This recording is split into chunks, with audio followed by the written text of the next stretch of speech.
and really hit a serious scaler, because May the Creeps, they don't have the best lockdown for Viper. It really is just like Holiday with the lasso, which could sometimes be hard Super to hit. Hook Row, yeah, pretty much. Or I mean, Ivy stunning Viper feels a little bit ambitious with mobility Viper does have. So maybe Viper can actually just have a big performance in this game. I mean, the possibilities for double Viper are minus super 12. high. It's actually Just double feels minus Easter 18 that, with you know, the your base. reliance on the sliding mechanic. Double minus 18 and once you your get it very short maxed. range, it can kind of punish you sometimes in these high level games.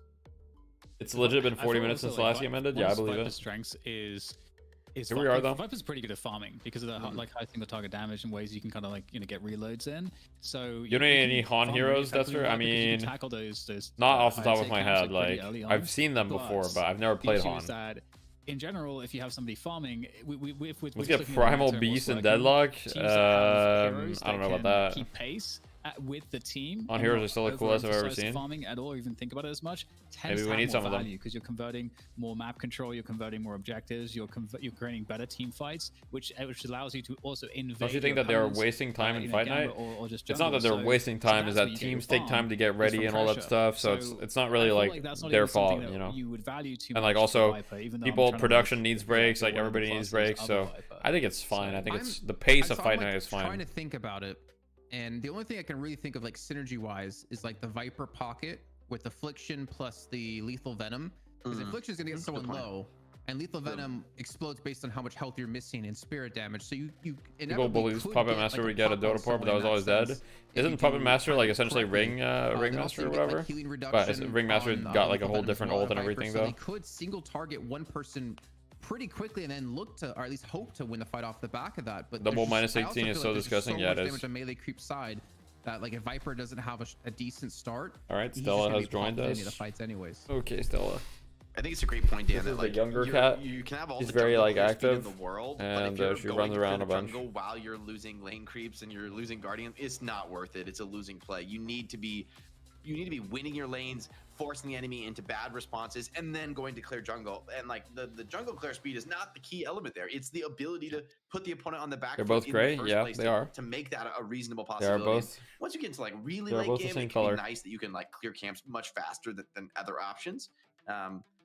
But I think Please explain to me in stupid terms with double minus 18 entails. It's I essentially mean, like the moment you max Crow, you have like, crippling headshot. Pretty sick, though. That ricochets. You have a ricochet crippling headshot, and you don't need to hit a headshot. Stealer in the game. That ulti is just That's like essentially what it is. Tooled for exactly that. Which cat is dumber? Definitely Stella. Maybe that's a He's dumb factor. I as think hell. melee creeps got to be very cautious going for the Reju. Should learn from Hydra Nation's mistakes if they want to. As a viewer, it is painfully slow. Make sure Viper is dealt with. Fair enough. I am learning some really creepy facts in chat that apparently Viper. You think we'll ever see Fishcake Abrams? Probably not. Only we haven't seen it in a very long time. Tails. I don't even know if he plays it in scrims anymore. I don't know. We haven't scrimmed him in a while. What if you combo both Crow and Crippling? It stacks multiplicatively, but it does stack. True. Yeah, I think Where did combined chat go? Here it is. It's back.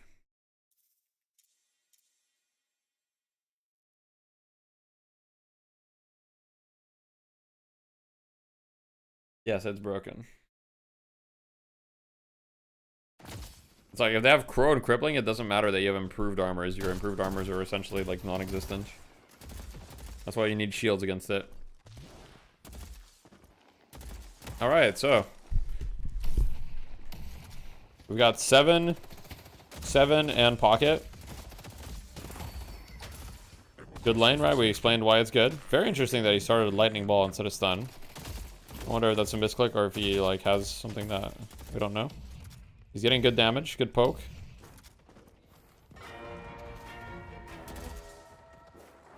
Yamato, Ivy. They're just playing defensively. Someone died already. Gibbs is already dead in the mid lane. That's not good. You don't want your you definitely don't want your Mo to die first. Definitely not what you want.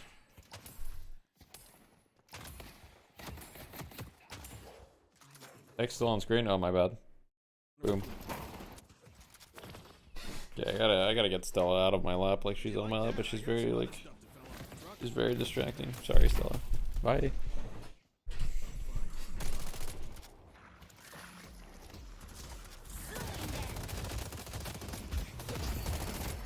So I think the Pocket 7 lane should definitely beat Ivy Yamato. I think the realistically, Geist Holiday lane is a disgustingly strong lane for sure as well.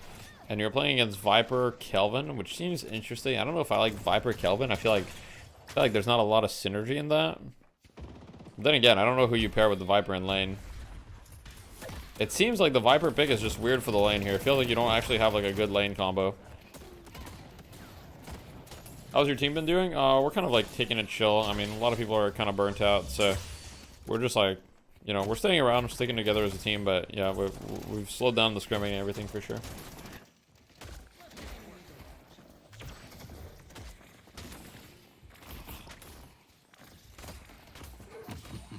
From the side as GT.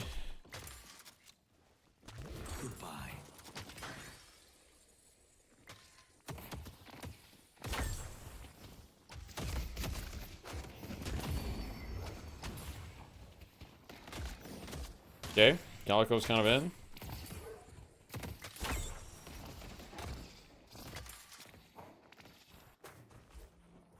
Which character do you hate the most? I don't know. It's a good question. Maybe Holiday, Paradox, Bebop.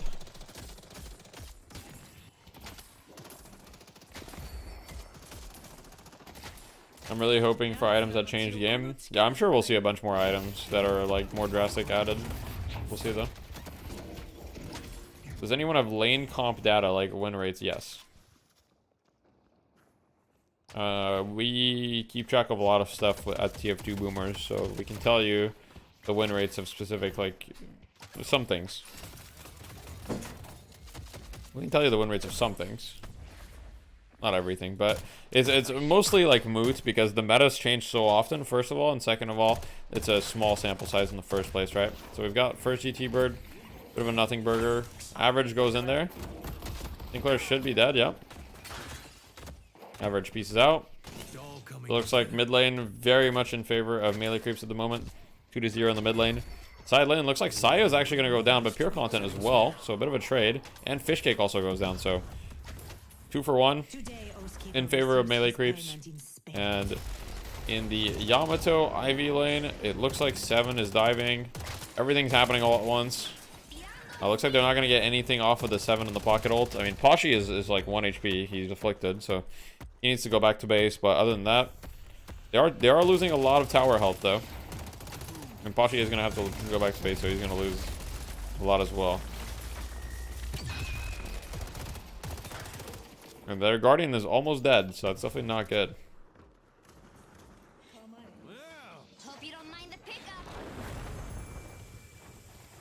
Okay, Ivy ults here. Pashi's committing. I mean, this looks like a pretty good commit. Okay, and they get both. Huge commit.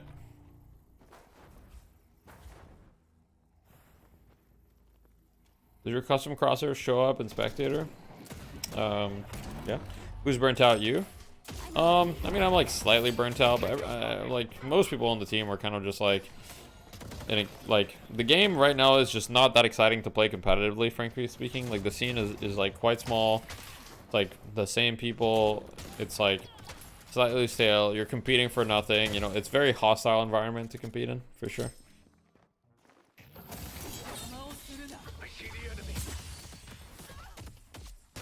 Do you see Viper much in pubs? Not really. Here and there. Viper's doing like okay right now, but doesn't really seem to be off to a hot start. I mean, Viper's behind the guys by, you know, 1.2k. I mean, in general, melee creeps are kind of on top of this laning stage, except for this lane. This, I mean, the pocket 7 lane, as you'd expect against the Ivy Yamato, is winning, right? They are going to get their tower very early. 6:30. The tower is going to go down imminently. Ivy's just being as annoying as possible, but they do lose the tower. So nothing they can really do about that.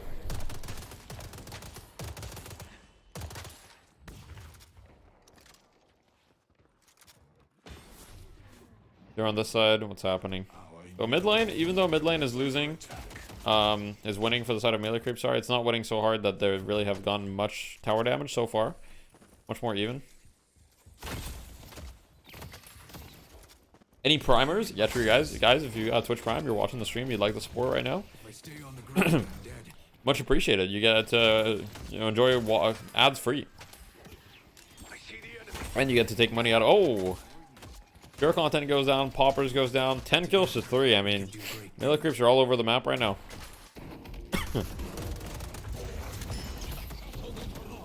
Okay, Mo and Curl grab. Doesn't matter though. The tower was parried, so the tower didn't hit there.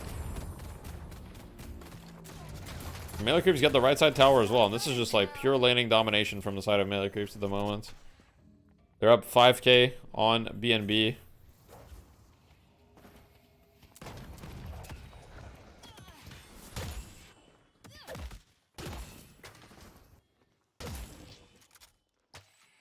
I need a new hero to queue. Someone name a hero. Alright, somebody name a hero. Alright, let's see what Poppers has got. Okay, so far it makes sense.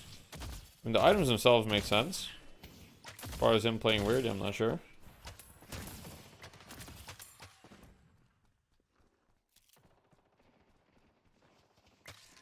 I don't know how much Sinclair Poppers has played. I haven't seen him on it a ton. I'm sure he's played a decent amount. He ain't using Vexing Bolts as much in early game. I mean, yeah. With this build, you don't use it as much. I mean, you don't use it as much as you could before. Okay, so he buys Combat Barrier. So he's got Double Barrier. Sure.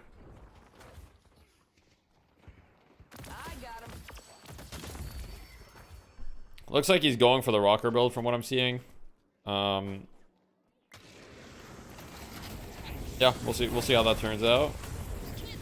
And it does do a lot of damage once you get there, but we'll see if he can get there. Okay, he stole lasso. Let's see, can he hit a big one?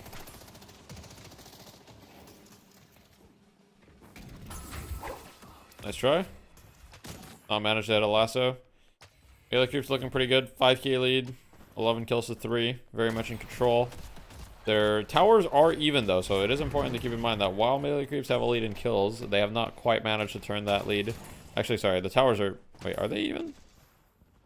Yeah, they are. Melee creeps has only gotten 1 tower. But even then, I mean, they're definitely in prime position for this first turn. We'll see what happens. Buffs in 15 seconds. Both teams are going to start posturing for it.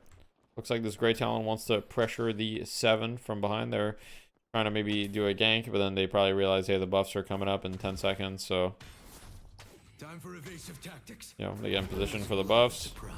A little bit late, I have to say. I feel like melee creeps had the positioning there. They kind of give it up. And then, yeah, that buff ends up going to BNB. And then the other buff, I believe, went to someone on the right side. Yeah, so Average got the other buff. Survival buff on your Calico. And BNB pick up the urn, right? But it's going to be very difficult for them to just hold the urn. We'll see. Burst fire at 6k on Viper. That can't be right. I guess the slide distance is pretty nice, but... I guess 50% slide distance is pretty nice, but it does seems weird. I feel like this Viper has 0 barriers. I feel like this guy just gets one shot now. What's happening mid here? Yams goes down. It looks like everybody on the side of BNB is just dying over and over right now.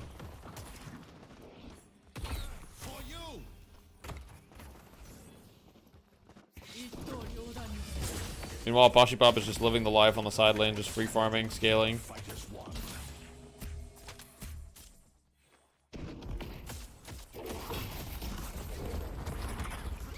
Fish Cake is dead. He bought Combat Barrier now. Makes sense.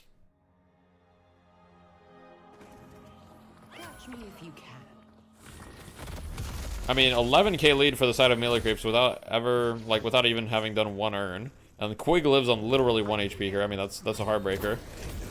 Pashi's going in. Looks like 7 will go down. And that'll be it, pretty much.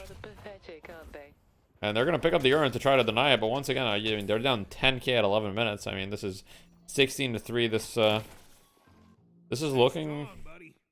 This is looking a little bit like last week. I remember last week melee creeps had a very significant lead. And they threw it away, but... Would you say Burst Fire is just a better fleet foot on Viper? I mean, you're going to buy both most games because you want as much slide distance as possible. Okay. They're going on Poppers here. Plus 15 Spirit on the bird.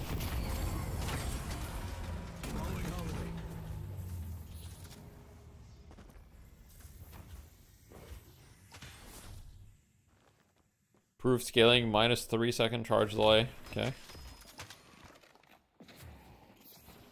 Goodbye. This is the perfect. Zera buys burst at 6k. Well, the thing is, how you build in pubs, it has to be completely different to how you build in competitive a lot of the time, because in competitive you can't really get away with being as greedy as you can be in pubs. So it looks like the side of BNB are moving towards this turn here. I mean, they're down 13k. Maybe they hope to catch them off guard. It does look like Melee Creeps is not quite ready, like with everyone, so they could probably just go for this turn and dome it or something. But Melee Creeps has enough people here to delay them. So they do try to do that. They do dome it. I mean, Melee Creeps should be able to clean them up, but that was a good play overall from the side of BNB. We'll see how the fight plays out after this. So Gibbs goes down. I mean, I think Pure is going to go down here for sure. Maybe not. Bird is coming in. Ido goes down.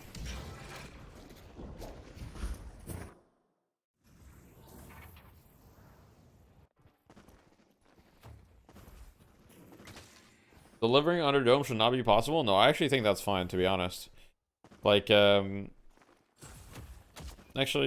no, I think it's fine, because like the Kelvin has to get pretty close. He has to use his ultimate. Like, I think it's okay. There's a lot of counterplay to, like, you know, making sure he doesn't get there in the first place. Like, I think it's fine. I took my time to think about it. I don't think it's an issue. I don't think it should be removed. Like, 19 kills to 3 is crazy. Yeah, it's definitely not ideal. We either allow objectives under dome or not.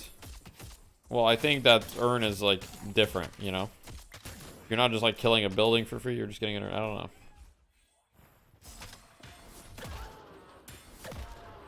Delivering it in cube is worse. Yeah, you can deliver in cube too. I don't know. Alright, Stella has just joined me again, but like, I don't know. She's just on my lap and she's being annoying. Can we contribute to the prize pool for the tournament? I'm happy to contribute. You can message me on Discord, and yeah, you can contribute. But multiple people have contributed already. But yeah, just message me on Discord and we'll set something up. Like 500 US, yeah.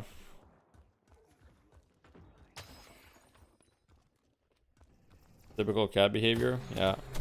This is the face of a cat that's guilty. That's the face of a guilty cat right there. Our blue walker is under attack. Alright, so second urn spawns at the buffs. Melee creeps, they're all on the right side. They're ready for it, you know. They're going to take the space. They're not going to let him pick up the urn, surely. Yep. No guilt is shown in those eyes, true. So, melee creeps are going to pick up the urn. Lomin's going to have it. You'd probably want, like, Ivy to hold it, but hey, I mean. He's probably going to bring it to Ivy. Give it. Hey, I'm here if you want to set up the donation to the prize pool. Nah, it's okay. They can just message on Discord and we'll figure it out. It's not a pressing. You can also message Ref, essentially. You can message me or Ref on Discord to set it up.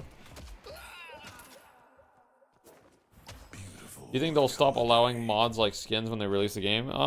It's fairly likely, yes. I see the enemy.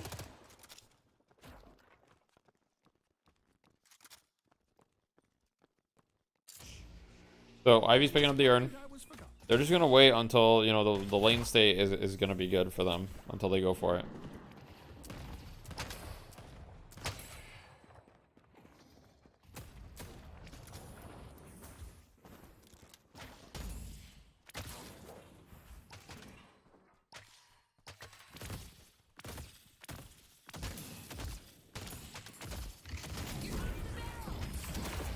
So the Sinclair is going the rocker build.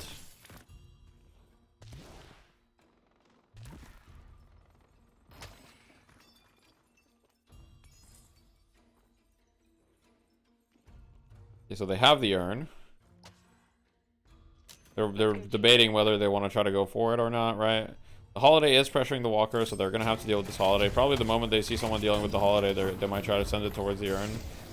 So they see, okay, there's 7. They try to go on top of the urn. What's happening? Ivy gets grabbed. That's not good for melee creeps. They did get the urn, though. They did get the urn.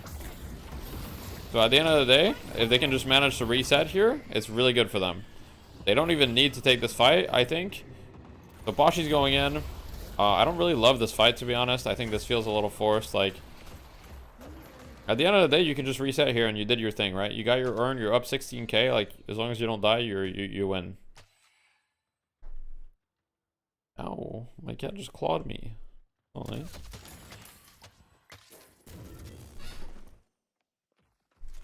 All right.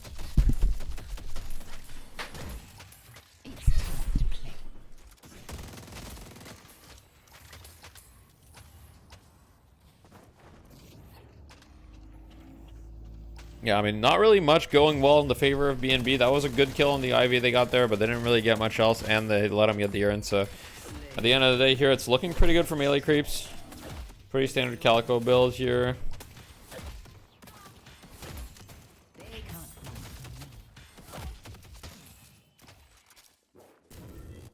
Boss behavior by the cat, yeah. Almost 20 minutes, no flex slots from BNB. Yeah, it feels very bad. Like they have zero momentum, nothing going for them at all.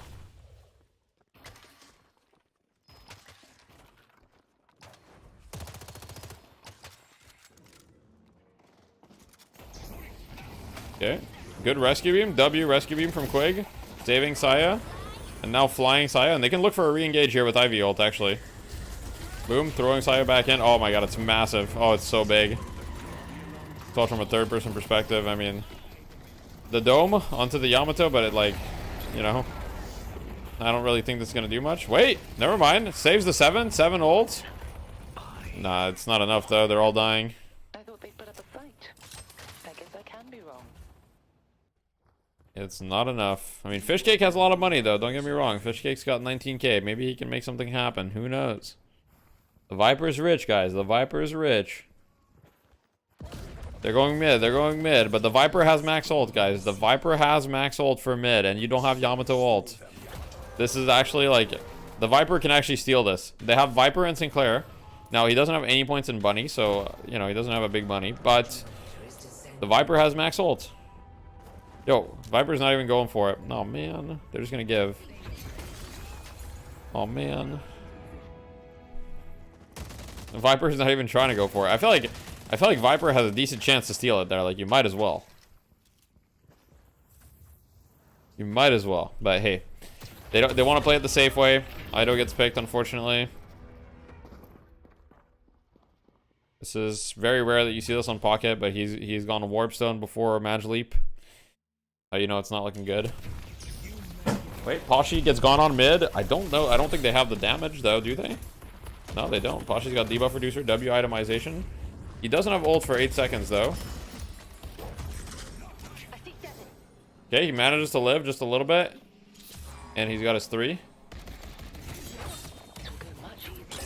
Go, Sinclair stole Yamato ult and didn't use it, by the way. And now it's on a really long cooldown. If he used Yamato ult, his cooldown on his ult would literally be shorter. And he would refresh all of his abilities.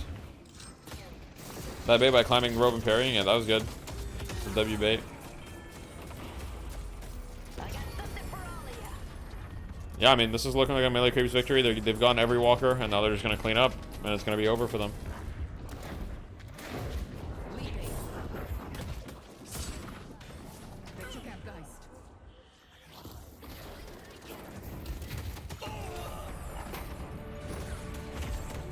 Yep, Pure in the middle of nowhere. He's gone.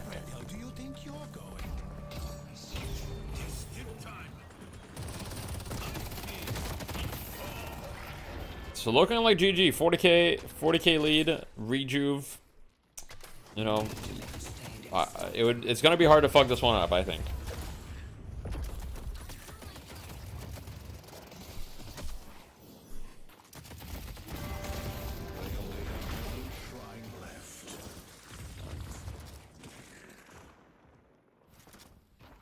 GT lock is real true. GT wins again, guys. GT wins again. GT's undefeated today. You guys remember the week where Pocket was undefeated? This is like pretty much the same thing except with GT.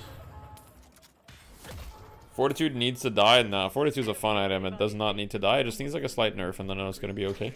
Maybe just make the time until you start regenning. I think you start regenning too quickly. Just make it like 15 seconds or something instead of 10 and then you're good. There's still time to push with the rejuvenator. Barriers need to die? Oh yeah, 100% agree. That I can agree with. The barriers are not fun. Alright, well, they got another pick. Now they're gonna go into the base. They're gonna look for a lasso here. Nope, he doesn't need to. He just went Bailey lifesteal because he had the slot. He's like, fuck it. Why not go debuff reducer though? But maybe he didn't have the money. Probably only had money for 500, I guess.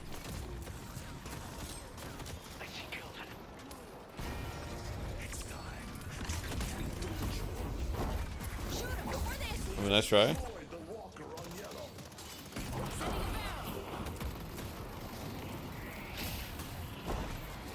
Sending a barrel.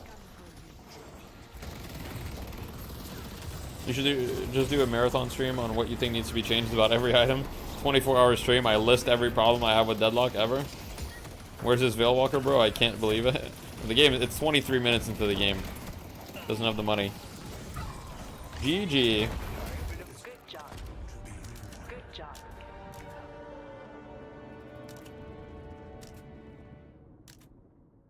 Veil Walker Holiday goes hard. Yeah, it's good. Why do you think they backed out after only getting the first shrine? I mean, they backed out because the first shrine is a flex slot. They don't want to risk it, so they just back out, reset, and then they go again. Veil Walker's OP? Yeah, I mean, it's OP only on very specific heroes, though.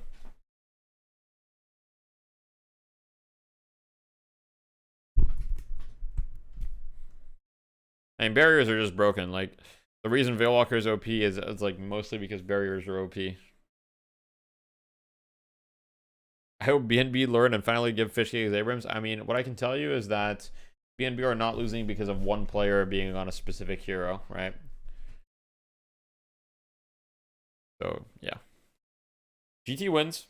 Is Veil Walker got on Warden? It's fine on Warden, yeah. It's definitely playable on Warden. In my opinion, Veil Walker is best on Bebop, Holiday, and Paradox. Essentially the pick heroes.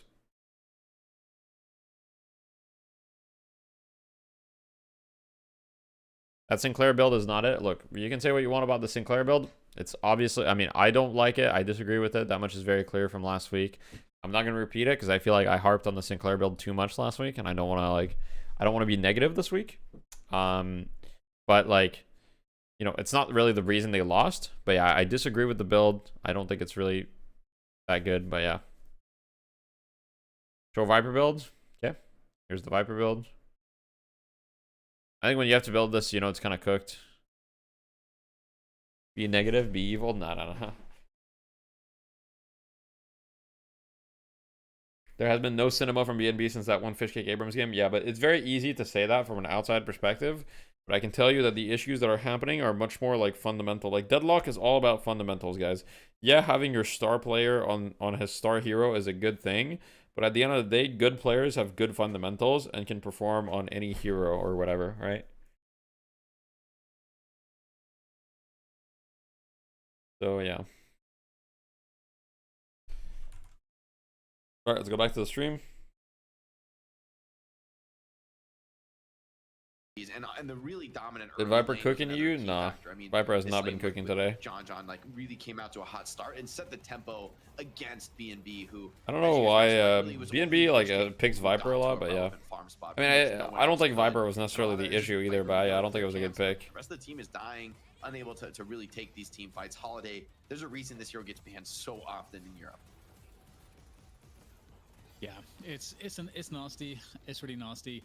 And I think... No, I mean, barriers in general are just broken. Like, why do barriers not get affected by resistances? And, like, why is it not said anywhere? Like, it's so counterintuitive. Like, you have barriers, and you don't realize that it doesn't get affected by resistances, whether positively or negatively. Like, either way, right? What do you think about Deadlock right now? I mean, I love the game. I think the game is awesome. I think that there's definitely some issues with the game that I'm sure the developers are working on. I'm very excited to see what's coming. I think it's in a little bit of a weird spot where, you know, there's no like player retention tools, and there's no reason to play other than just if you love playing the game, because I mean matchmaking is kind of shit. There's no like, you know, rank. There's no player progression system. I mean, there's really no incentive to play other than if you just love the game. So it's actually impressive. It's impressive that there's still like a very active community playing this game. 13-1. It did still quite a few kills at the very end, but 21,000 damage, and of course low main.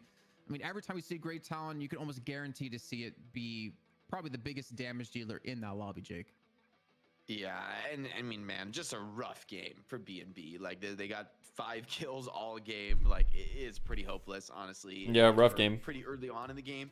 But this is just a Melee Creeps that is resurgent, that is coming here with a real intent to defeat Hydration, to win the championship. And if Deathy didn't care about the game, why would he stream or talk about it? True. Edge for Melee Creeps. They just had it all this game. Bring Valve doesn't fumble the game. I think they'll cook. This is the first game to scratch the itch in Soda for me. Yeah. I mean, when I started playing this game, it was like actually like hella addicting. Who are watching, and of course all of you who are doing watch parties, if you haven't noticed, and I haven't gotten approval to do this, but I'm gonna do it anyways. It's easier to ask for forgiveness and for permission. Deathy has announced that he is doing a community tournament over on his channel where he takes average players, non-professional players, organizes them into teams and gives them some lessons, aiming for about 8 teams in total. They had over 300 applications, so applications are closed, but people can tune in. So it looks like the first weekend will be on the 26th of April, where they'll be doing some seeding matches. Make sure you guys head over there, check him out, Deathy DL, and give him some love. And make sure you check this out. It's a really cool project. It helps people who are interested in getting to competitive Deadlock. The first kind of toe dipped into the water to see what they can do and if they enjoy it, and if they can potentially pursue that further. So make sure to check that out. What's up, Jason? Make sure you guys stick around, because after the break, we're going to be kicking I want you guys to know, finals match, Jason lied. He said he didn't ask for permission, but he asked me for permission in DMs before. He messaged me earlier, bro.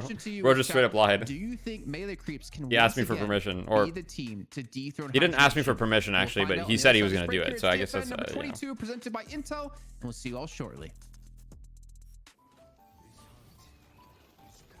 Is it just me, or is Sinclair's bolt redirect super weird sometimes? No, it's not just you. Sometimes it is weird. Jason, I love Deathy, but hate his Lash Kaplan. I don't think he hates my Lash. I think he just hates Lash. I mean, we haven't seen Lash win in a long time.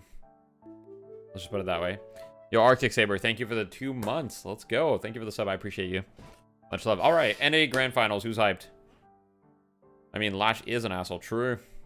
All right, Melee Creeps versus Hydration. I'm hyped. Lock in. Not me. Okay, Retroville's not hyped. Fuck. Back it up, boys. Back it up.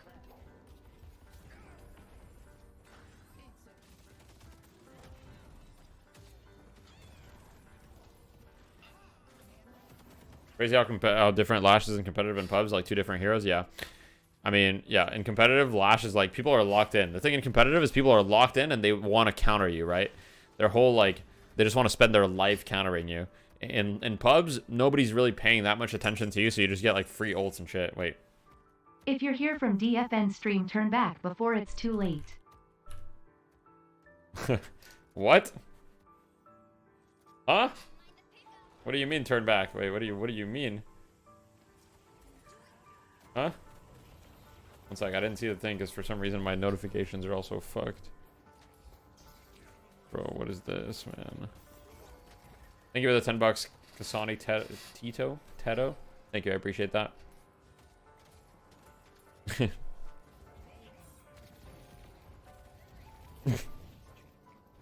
Any comments on rumors that Deathy Community Tournament is getting 11th hour funding from the Saudi Arabia Public Investment Fund? Heard prize pool might shoot over $1 million. Look, guys, I can neither confirm nor deny these allegations. It could be over $1 million, though.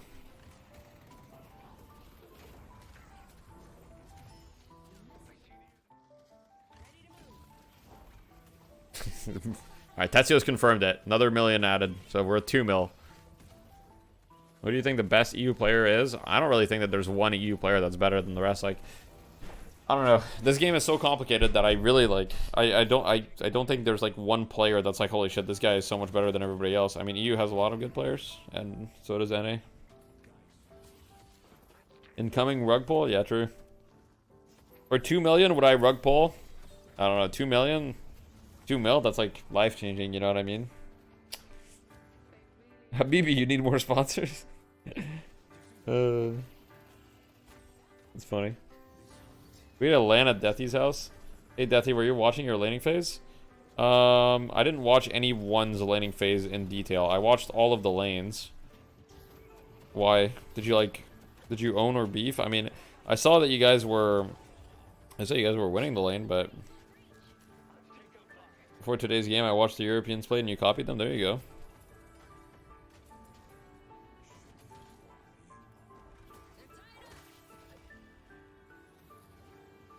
The European overlords will take us home today.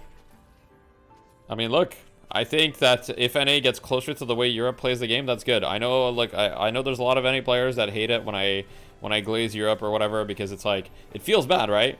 Because in NA, we try our best, we try our hardest, we're putting our heart into the game, and it feels bad to just be compared to another region and just be told, man, this region is better than you. But, you know, at the end of the day, I think right now, EU play the game in a better way than NA does. It's just true, in my opinion. But yeah.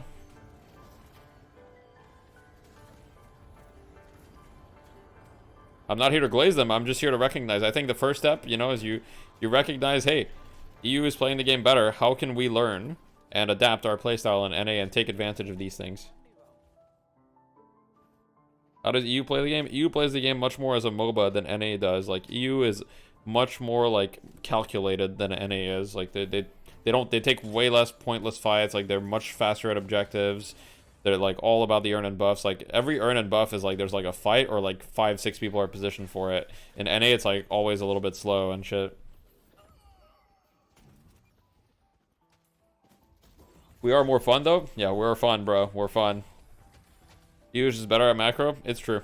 It's not like EU is better, like, individually, like, from a mechanics perspective. Like, I will stand that EU is not better mechanically. Like, they're not better mechanically than NA. It's just that they're better at playing the MOBA.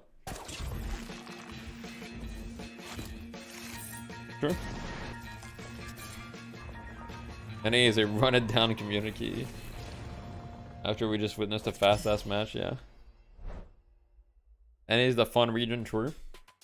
Is there an Asian pro scene? We are back here with our money match over North America. Oh, I gotta pay out. My bad, guys. Against Melee Creeps, who took down B&B in a very quick and dominating fashion. If you have no resistances, someone hits you with shred, for example, would you be at minus 24? Yes. And of course, the $1,000 to boot. You do go into minus resistances, once yes. again, the best team in North America. Jason Kaplan still joined by Dan DDK, also known as Darth, as his alter ego. Don't know why it's Darth. EU, we got an insane toxic community. I don't know if NA is like not toxic either. It's gonna be extremely interesting. But yeah, what is happening? ZP, you are in Australia. I mean, I love NA. You know, this time it's on production. It's not me flipping myself right now. This is production getting a little bit of flipping in. You know, right now I can barely hang on. As it turns on, guys. Yeah, it's just how it is. But, yeah, I mean, I agree. I really hope that NA catches up to EU as well, and I think that we need to do that. But yeah, a little bit of illumination on the previous map, right? Was it that B&B was foolish to run the Viper, or is it that Melee Creeps is actually much improved by adding Quig? You know, I think it's a little bit of both, but we'll see how it goes. The one thing I'll say is that the word is from many people in the Deadlock community is that the one thing Quig adds to a team is that Quig adds a lot of shot calling. NA uses voice way more in pubs. Yeah, true. NA games can be fun sometimes, you know. A team that's like full of young players that aren't necessarily as experienced. I think people are catching on. Well, hopefully my new video should help people catch on. Hey, by the way, guys, check out the new video. YouTube.com/Deathy. Check it out. See if they have what it takes to give Hydra Nation a run for their money.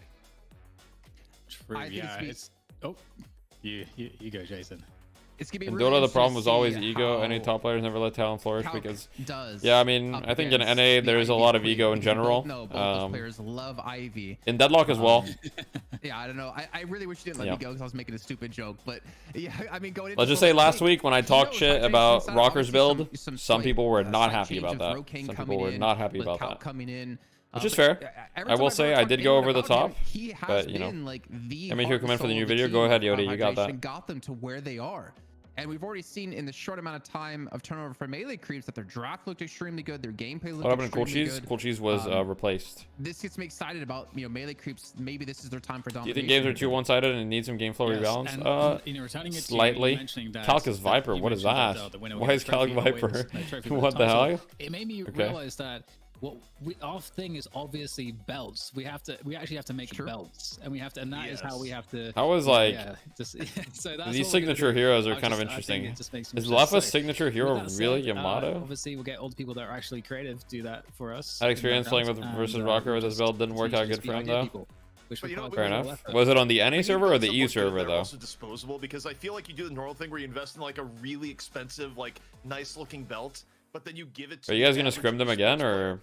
They are going to lose it before they get to the airport, and you will then have to buy both. I think. Oh, you guys just let them get Sinclair. Like on the surface, it has to look really nice, but no one can know that they're disposable because I do not trust You don't think so? the players not to Fair. use them. Why'd you guys play them in the first place? You know? But you know, we have to you're have onto just one something belt, though. guys, and we make it every time it switches, we have to get them to send it to the new winners. Exactly, exactly. I think we're onto something here. As we did take a look at their rosters, hopefully we get into the draft momentarily. I'm surprised they We're even gonna start agreed to play you discussing guys some on things, because if we European. talk about these two scenes in particular. I'm surprised they even agreed to ZP, play you guys on Hydration European alone has shown servers, to but be one of I the think they're just first struggling to get teams in terms of, scrims. like, what they're gonna bring So they're probably into down to the map. They asked us. Because Yeah, makes sense. We saw Hydration on Dynamo. I think he was one of the first people to play Dynamo when it came I see. to Deadlock, especially over in North America. And it's not too far off to see that potentially once again happen, depending on how the draft actually works out. I mean, Hydration, they're comfortable with a whole lot of different looks, but I do think the interesting thing is, you think back to the interview last week, they're probably going to highly prioritize the Mo again. If you're Hydration, unless something had changed. So Hydration really likes first pick Mo historically. We'll see if they go for that style. I personally am not a big fan of the first pick Mo, but they really like it and it works for them. So can you really criticize it? I guess not, right? Because it works for them, so might as well stick to what works. We'll see though. Or they can ban Holiday. I think it's going to be one of the two. I would actually say, based on what we've seen today, all regions inclusive, Hydration as a manager, I yeah. almost say you ban the Grey Talon, but Video is too long. Your attention span is 10 seconds. We'll see what it is. You know, Did they give John on the Bebop? No, they're gonna ban Bebop for sure. Paradox, actually, it was Melee Creeps is not gonna give Flick as Paradox, and they're probably just gonna first pick Holiday. That way you have Flick not on Holiday or Paradox. Like, I think it's a really good strat to just first pick the Holiday and ban the Paradox. And he actually talked about how Flick Is John that good on Bebop? He's very good on Bebop, and in yeah. his series up against a BNB, and keep in mind they lost a map in that series up against BNB at the time, and it's a really good write up about Flick in particular and how dominating he has been as a player actually on Paradox. So it's nice to see some respect given towards him.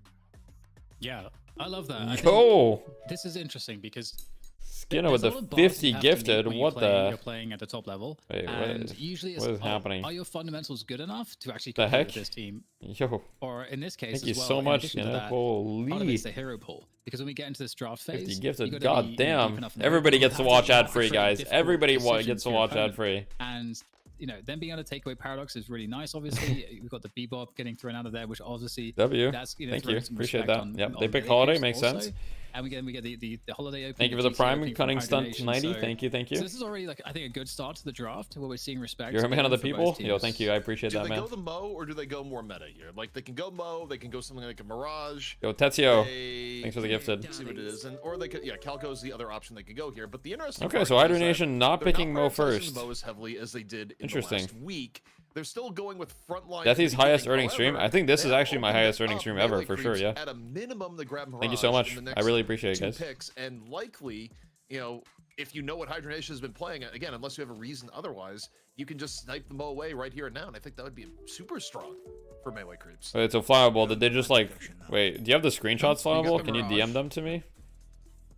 Just So the Mirage, I for think, is homework easy. purposes? The part that You goes probably don't in, have the I'm not screenshots, I'm convinced guessing. I'm stealing the Mo, even though it would be a good idea for what Hydra Nation has been playing historically. It's okay if you don't have them. It's not a big deal. That's one of those, Thank you for the Prime those Kenji. ideas that where Leaf. we like Appreciate observing it. and we're like, guys, this is definitely the You'll thing try to that find you them. wanna do, No but, worries. like, because they're the ones picking. Got and they're codes? Yeah, if you have the in game plan, codes, they I may overlook mean, that. yeah. But you're totally right. For people who didn't see the last week's Hydra Nation dominance, it was all centralized around the Mo pick for Hydra Nation. So now Hydra Nation, if maybe they're taking a different direction, and I mean, we do have Mirage available on Melee Creeps, and I feel like Mirage, if you're able to pair it up against the Mo in the same lane, that has been one Okay, of the so Mirage effective Vindicta, ways to deal with the Mo. but double shred. I we'll think see picking what the Vin, Hydra even though Nation you're does, against if they GT, is still go for it, or good. if Like the they, shred's really good, but getting are gonna GT risk is such a getting big banned. advantage. Like I could also like, yeah, I don't know. GT has won every You game. could almost let Mo get through, to be honest, because if they're gonna pick Mo, you just pick Viscous, and then you kind of like indirectly counter that, and you kind of force them into a pick that.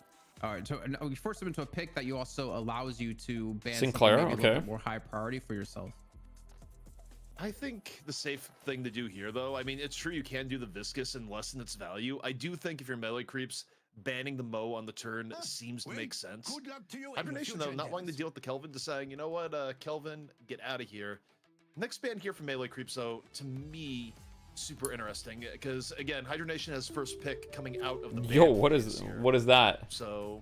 Tetsuo's gifted 22 subs. Holy. Yo, what is happening, guys? Thank you so much. Here, 7 is still on the board. Lash is not right? good. Yeah, Okay. no, Lash is not very good in competitive. 7 and Pocket and Yamato. I actually think the 7 is like probably one of the screens? highest value things here, and they Alright, do thank get you, I rid of the appreciate bows, that, so man. if you're Hydra Nation, Oh, I think in terms if of they're like what you want to set up here, private, you can make arguments for everything that was just able to mentioned, see. but I actually like the idea of taking the 7 here just to lock down your late game. That's Or fine. Abrams. I Yeah, mean, or Young Abrams. Calc, his Abrams play, okay. it's still in my eyes been. By the way, I can't the check the most match successful IDs because Abrams otherwise, I've like if they're seen private, I can't see them. yet out of EU and NA. Like the things he was doing with like multi-charges, the Phantom Strike charges as well, which could help a lot with like Vindicta, who can be very slippery. Instead, they do go for the Geist here, Dan. Yeah, and Is Zergy in the chat?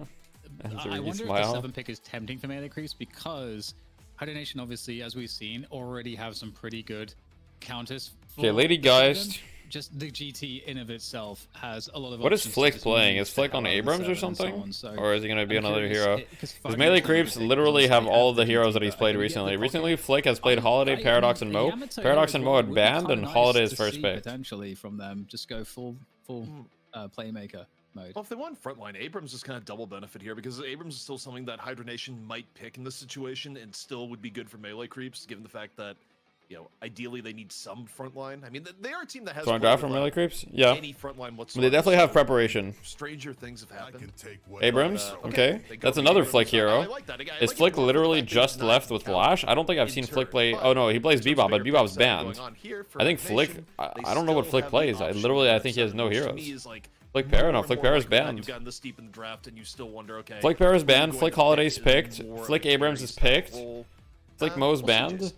And I don't think melee creeps want to pick. The only hero I think he has necessarily left is because Lash, of but Lash Sinclair, fucking because sucks. of that stolen Stormcloud. I mean, you guys talk a lot about like Last Stand from Warden being the best ultimate to steal for Sinclair, but I would almost even say Stormcloud might actually be better just because it's a lot safer. You do a lot more AoE damage. It's really hard to catch people necessarily when you're using the Last Stand, and it also gives you a lot of zone control on top of that. But I don't want to think melee creep's gonna go for it, but the Viscous, I mean, obviously a decent counter to like the charge that comes through. Why does Lash suck, potential by the way? snipe He's out too of easy to Vindicta, counter the and a lot of lasso as stuff. well. I think it's a very solid pick, and I actually don't know who's gonna be on who now with the Lash actually being locked in last second. Okay, yep.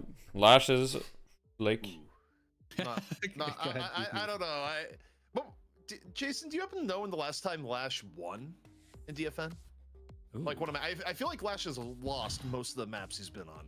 I can tell you if you give me a second. Yes. I'm calling in the request. Brutal the draft. Photo Yeah, Friends it's stat rough. update, because I mean, the rest of their draft is not bad, though. I I think the rest of Hydra Nation's draft is not bad, but Lash definitely makes it a lot worse. But at the end of the day, I think the Hydra Nation's draft is playable. I will say picking Viscous into Vindicta Mirage feels very bad. Like, you're just going to get melted in your ball and stuff. Best of 5. But, yeah. The best of 5. Nah, you won't be able to watch the scrims. You won't be able to watch the Before scrims. that, Fish Cake lost. Fish Cake. Okay, so Big and Brawlic beat LARP Lords in DFN 17 with Fish Cake on Lash. So not too long ago, but he doesn't really get played that often. And generally when we see him get played, it's Deathy, and well, we know Deathy loses lane and dies a lot. But that was back and forth, so don't worry about it. You just erased all the credibility from shouting out his term, or all the. I had to make up for it, you know? Yeah. The rep points go up, the rep points go down, Dan. Yeah. Whoa! Yeah, I mean, Jason, bro, he's just gonna keep on shit talking, isn't he? That's just what he does. The people's dick here. I can't be too nice to people. I gotta bring them back down every once in a while. I'm catching strays, We bro. do need someone on the show that's comfortable tanking their reputation with the players. CP, you have to keep your reputation good with the players because you have to shepherd them. I have to talk with them to do invites and also explain that. So you're correct. I cannot go full Jason. Only Jason can go full Jason, and sometimes even go full Justin. Full Justin. yeah. I thought we agreed Justin was like the nice version of Jason, though. No, I don't remember such agreements. It's just a superior version, just better at everything. We have ZP, also known as Alex. Alex. I wonder what his alter ego is going to be. Maybe I'm really curious about that. These Lash. Is he intentionally just going on until he dies to give the enemy an advantage? Is there an advantage to that? Or something like that. Just Damn. It's happening. That's funny. Oh boy, here we go again. All I have to say is that, at one point this was equally balanced, but somehow it just turned into me. It's just me that's getting thrown into the washing machine. At some point, I'm just I'll saying, post there are it. a few other people into the washing machine. Can we speed him up a little bit? Actually, this isn't fast enough. I kind of want to see his whole face swirl into one, like I'm watching like a washing 1,000 times. Oh, that's funny. Do we have the technology for this? It's all fun and games till I hear old chat. That's all you gotta know. I know. It's like people who put on like VR headsets and they get real. Oh, now we're all going at different times. It was really fun when it was just picking on ZP. Now it's not fun. No.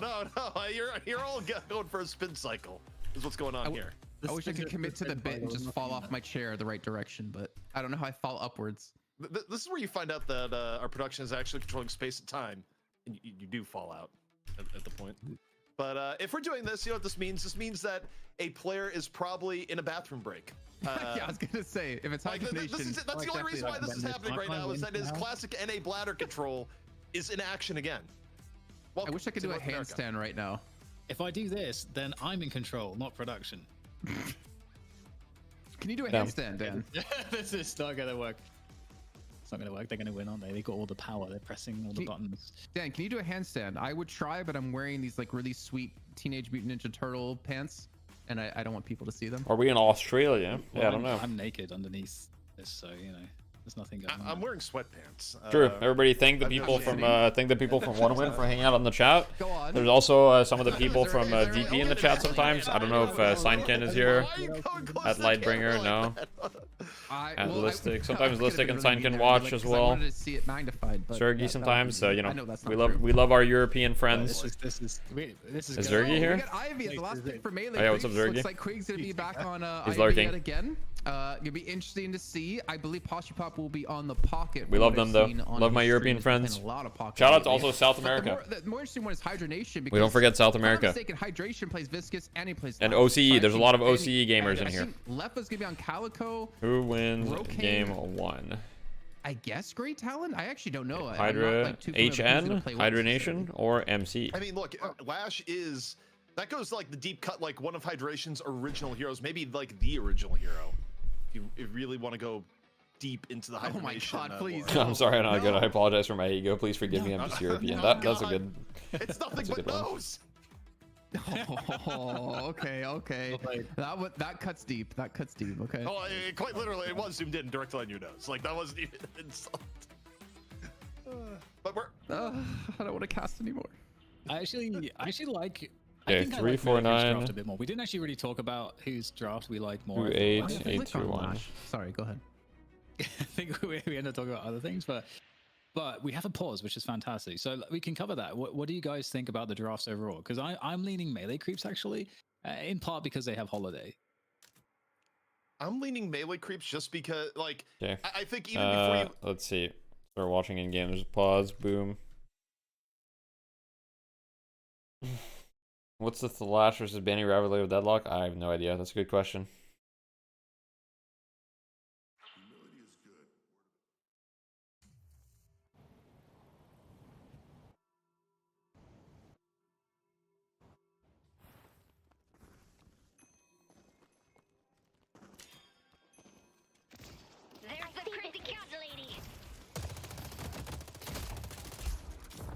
Alright, so it looks like mid is going to be Sinclair and Calico versus Ivy and Pocket. So Ivy and Pocket here, probably a pretty weak lane early on.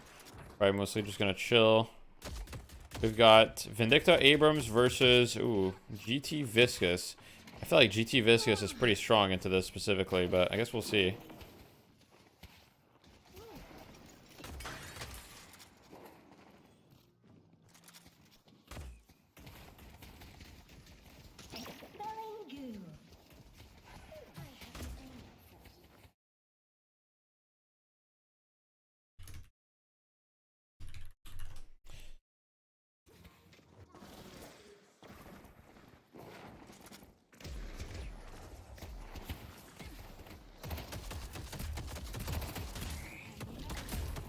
Alright, so as far as these lanes, my prediction here, I think the GT Viscous lane should beat Vindicta in theory. Like, should be Vindicta Abrams. Viscous can cube anyone that gets charged by Abrams, unless he gets charged himself. But even then, I mean, I think it's somewhat favorable. I think I would hope that the Sinclair lane wins. And the Geist Lash lane should lose in theory to Mirage Holiday, so we'll see how that plays out. We'll see how the Lash plays. He's got 1 point in Flog already. He went extra regen.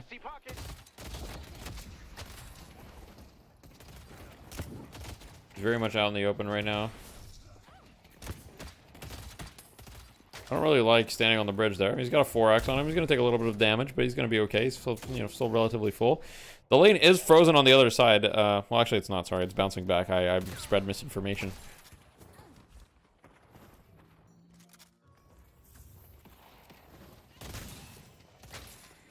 Okay, so he buys restorative shot.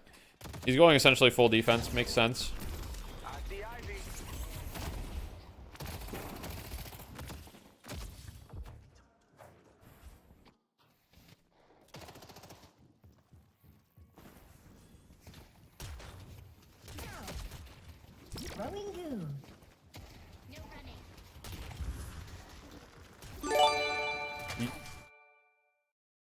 Okay, anonymous gifted 20 sub. What? Thank you, anonymous gifter. I appreciate you. Okay. So thank you very much.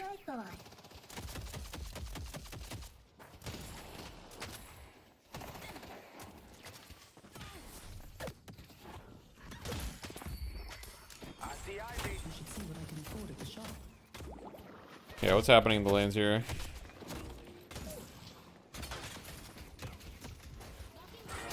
No consultancy for Deathy? I mean, I guess not. If you guys, I mean, you know, if there was gifted if there was gifted today like there is today every day, I mean, you know, life would be good. But well, I mean, I really appreciate it though. I mean, today is gonna make like a huge difference on my, you know, my income for the month for sure, and that's really nice. John Ammo Scab. On what hero? Yeah, the item is still in the game. It is pretty rare to buy. I'm surprised John's on Mirage. I guess he's been practicing his Mirage. I mean, the hero is like not that hard to play, surely. Okay, wait. Tornado. I mean, Leffa is like so far behind right now. Then again, he's in lane with the Lash, so it's tough. But yeah, they're just like insanely far behind. They got hard shut down. They just like can't peek. They can't contest. They're against a super strong lane. They're just getting owned. It's unfortunate. Dungeon's been working on Mirage. That's fair. Not my streamer working. I need content. True. Deathy making more than if you won Deadlock Fight Night. I mean, yeah, that's true. I definitely made way more today than if I won Deadlock Fight Night. That much is true. Is auto aim other cheats a big problem in Deadlock? So in Europe it's more of a problem. In NA I haven't seen many. Deathy, can we get some gifts for the content? It's finally the end of GT Lock. We'll see. This could be the end of GT Lock. Very interesting skill build by Average. Putting the 1 point for the health regen seems unnecessary, but I mean, I guess in this lane you're playing against a lot of harass, so gonna go for it.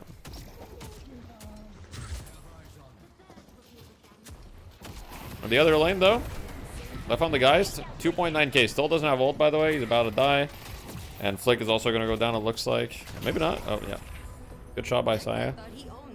It's tough. At this point, they can just put a lot of pressure on the tower. They're up so much in this lane.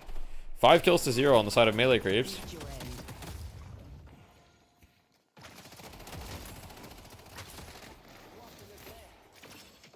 Melee creeps did say that European overlords will take them home. That's what Average said. He said the European overlords will take them home.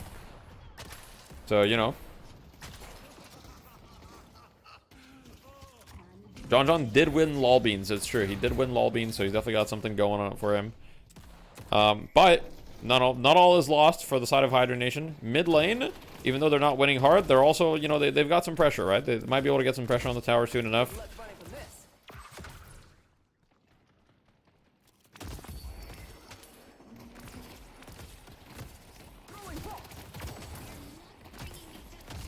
Getting a lot of damage on this pocket, I will say.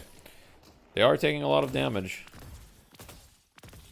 No, you didn't. I won Lol Beams. No, John won Lol Beans.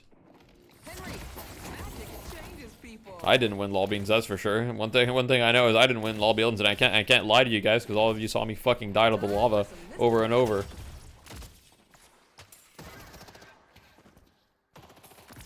Hydration goes down.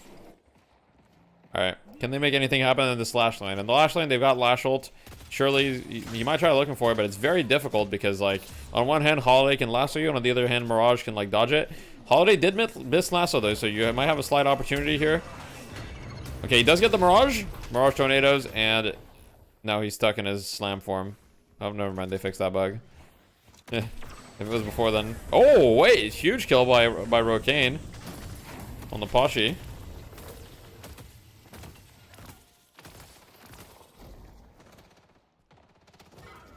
What's happening on the left side here? Guys gets the swap. Oh, Abrams Abrams got parried? Oh, wait, Leffa got parried? Oh my god. Average is... How is he alive, bro? Wait, Mirage is also 30 HP. What is that? The fuck? They're gonna get this tower.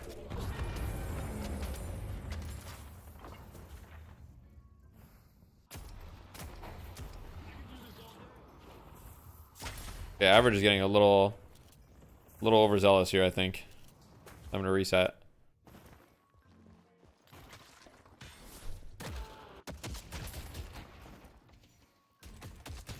Can you imagine Leffa's comms right now after he let that happen? Look, guys, I'm not trying to focus on anyone's comms. All I know is that Saya right now is 7k net worth, and he's very scary, very dangerous. It's very interesting that he goes for the 2 points on jump pad early instead of putting 2 points in ult. I don't know if I like that. In fact, I know that I don't like that.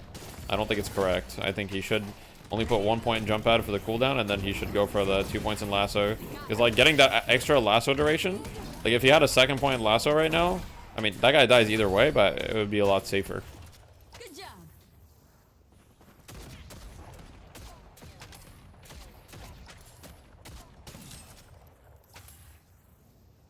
Is Leffa a toxic player?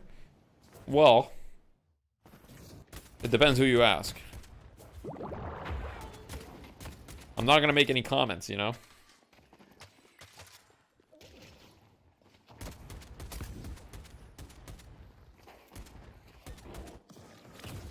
I'm just a commentator, guys. I'm just commentating on the game itself, okay? Not about the player's individual behavior. We're just watching a game of deadlock, all right? I'm not trying to get political here.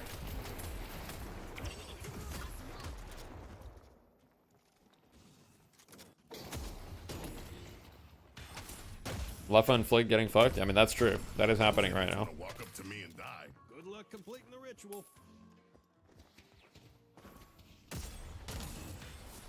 See, what is he gonna buy on Abrams?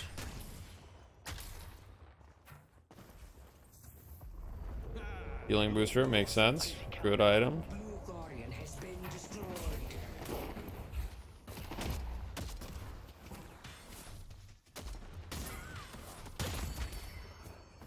I like this game, but I hate how they bent the knee for DEI. There are so many DEI characters. What do you mean by that? Exactly.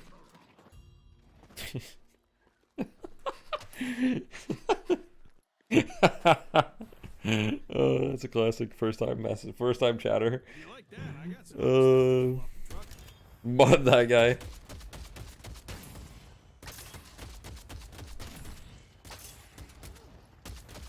I said that he thinks he's toxic, doesn't want to say it, guys. I have no problem saying that I think Leffa's toxic. Of course I think Leffa's toxic, bro. Look at his history. It's just funnier if I say, well, it depends who you ask, you know?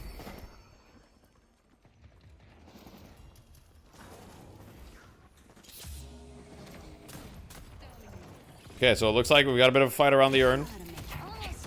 Right now, Average is not there. Calico going in. Both teams fighting for this. Oh, he almost got it, but Saya stops it, the king.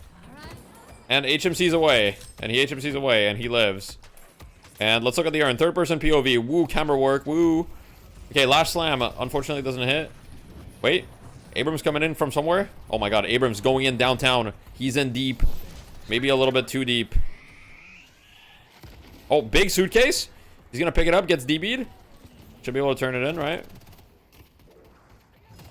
Okay, he gets it. Leffa gets parried. Swaps. Should die, though. Leffa's dead. Average goes down, but it doesn't matter at the end. Melee creeps get the urn. They get a slight lead. On the side tower, though. Vindicta versus Viscous, it's fine.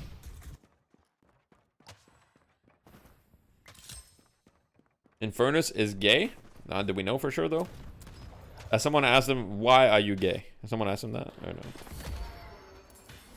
Deathy, does the Soylent guy still come around? I haven't seen the Soylent guy in a while, guys. What do you think happened to that guy? There's a guy in my chat that used to come and just ask me what kind of Soylent I'm drinking today. And say that I'm such a Soylent drinker.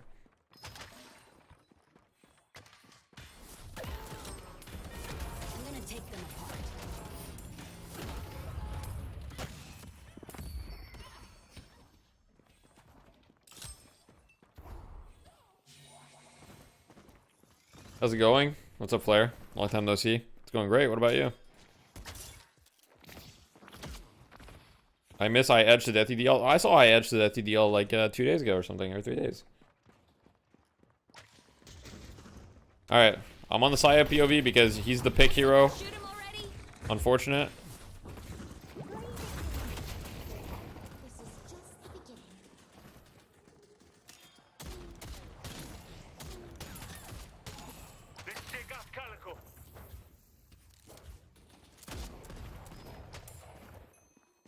What is this Crash Bandicoot movement? Oh, that's funny. What do you mean? Okay, I mean, his movement's not bad. Let's be real. Get on a break from deadlocks. That's pretty obvious. You got like an IT job moved into your own place. That's good. That's awesome. He was randomly jumping, then press ult. Okay, that part was not good. That part was not good. The ult was not good. Agreed. Congrats, Flair, though. That's awesome. Good for you, man. Hey, look, whenever you come back, you know, we'll welcome you with open arms. They're looking for the Calico right now. They want a hate crime. Do we have a slowing hex? Doesn't matter. It just dies. I will say, Saya, if you're watching this, I think having some utility on the holiday would be great. A decay or a slowing hex, mayhaps, might be good. But is melee charge and fleet for the new meta on a holiday for movement? I mean, HMC is kind of broken. But, I mean, in my opinion, it's just a matter of time before it gets removed. But, yeah. It's definitely going to get removed. Oh, wait. The lash ult into the walker? Nah, he's dead. Okay, good kill. But Melee Creeps is up 10k right now. Sorry for the late response. I feel like DEI ruins games and makes it so less people play them. You just have, what, a vampire chick? So now making your characters look normal is DEI. Making your characters look normal is DEI, bro. Oh, that's actually W. Look at how this guy said, look at how the characters in Marvel Rivals look. Guys, have we seen the characters in Marvel Rivals? Like, what? Oh, that's funny. Giraffe, I can neither confirm nor deny the rumors about 100 Thieves or Sentinels trying to acquire us for $500,000.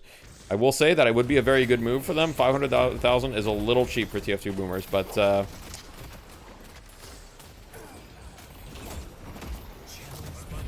if you are from French Canada, how come you don't sound like XQC? I don't know. Okay. And now we're going to pick up the urn on the side of Melee Creeps. And here they just reset. Average, make sure you don't die. You should be good. Just go for a little bit of a reset here. You're a Sentinels hater? Okay.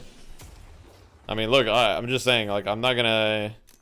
If TFG Boomers gets an org or whatever, like I feel like I'm not gonna, you know, pick and choose. I mean, if Sentinels wants to sign us, I feel like I'll just be like, yeah, sure.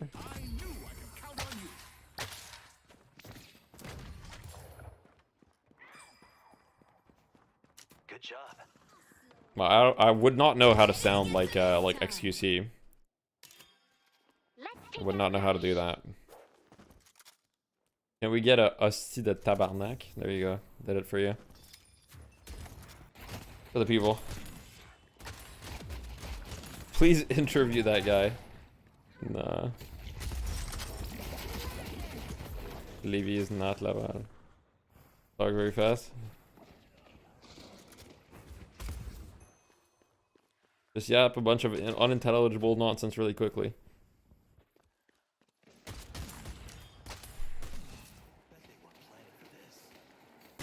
Yo, guys.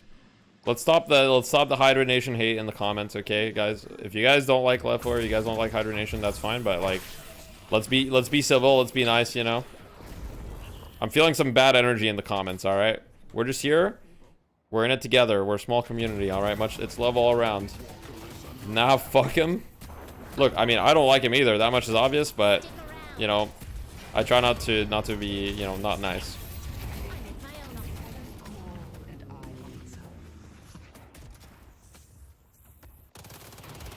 Well, I will say this game looks very, very convincing for melee creeps right now. They should be able to get the mid walker here. This is a bit of a grudge match too for Quig, right? This is the grudge match. I mean, he left Hydration, joins another team. If he beats them, that would be that's a good storyline for Quig. How does mid boss's orange bar thing work? The orange bar? What are you talking about? Are you talking about this thing? Are you talking about this little icon, or are you talking about some like? Oh, you mean the orange bar where for the damage? It's just like you need to do like a couple instances of damage for the bar to drop. I don't know exactly how it works. Yeah, I actually don't know exactly how it works, to be honest. I just know that small instances of damage are much better against it. So if you have like McGinnis turrets or something, like you'll just destroy it, right? I always forged my own. Well Good played.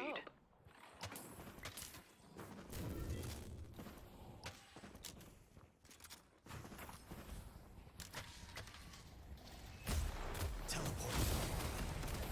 Who is Leffa and why isn't he liked? Well, like, I'm not gonna get into the history of it or whatever, but essentially people don't like Leffa because of his behavior or whatever. I mean, it's not just Leffa either, right? But yeah, Hydra Nation is a pretty controversial team. Mid boss, Saya gets it. Pashi does go down though. If Hydra Nation manages to get some kills here, it could be much better for them. So we'll see how the fight plays out. Looks like Quig is pretty hurt. I mean, could die. I think he's gonna be okay. Hydration ends up going down. Okay, double kill for average. Looking good right now. They have mid boss and they're up a bunch. Oh wait, big lasso from Saya. And Lash is dead. We gotta keep this up. Yeah, I mean, this is as convincing as it gets. We'll see, but I would say it's Melee Creep's game to lose. We'll see if Hydra Nation can manage to, you know, make a comeback happen. I think making a comeback in this situation is very, very difficult. 19 minutes, you're down, you know, every walker, you're down like 30k essentially. It's going to be very, very hard to make a comeback. And Leffa goes down.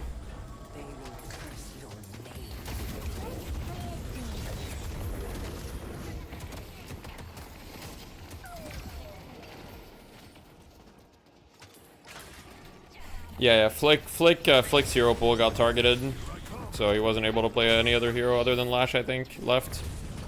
I mean, they could have put him on Viscous. I feel like he's played Viscous before, but I don't know if he's Viscous as practiced. But they probably should have put him on Viscous and picked the Hydration hero.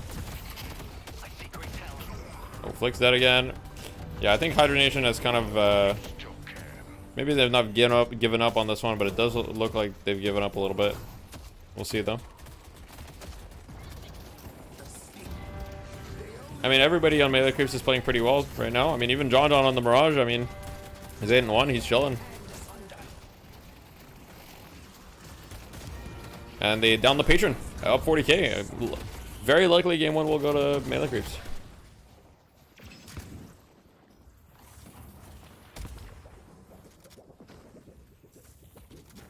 Quick lol beans, please. Have I created some lol beans addicts in the chat? Like, have I made a mistake? Comebacks are possible. You have to play Urn hard. I mean, comebacks are possible, but comebacks down 40k at 21 minutes are like a different like time of comebacks. I mean, if you're Hydra Nation here, you have two options. One is you play very defensively in your base and you see what happens. Another option that you have is you play for the Urn here and you try to just go for it all in and you're like, hey, we're gonna lose, so yeah.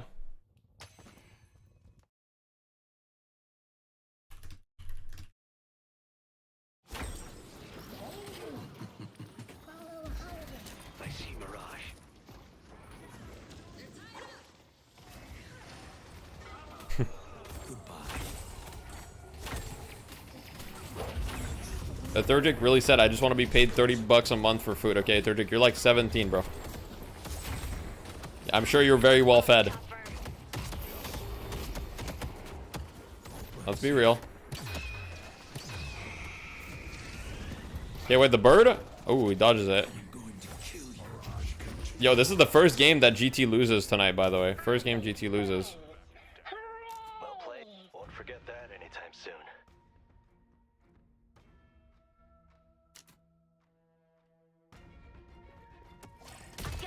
GG.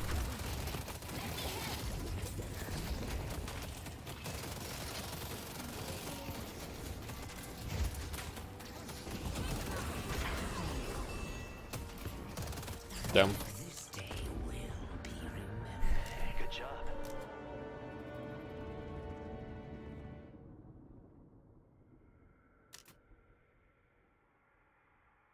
Game 1. Do we look at the guys build? Sure, yeah, sure. And this guy's build, I mean, the build itself seems fairly normal. It's not a build issue. We won last week. Hydra Nation won last week, but they played against BNB last week. All right, guys, who got it right? Who got it right? Boom. Have Melee Creeps won a DFN before? Yeah, they've won once or twice. I can't remember. I think twice or 2 or 3 times. I can't remember.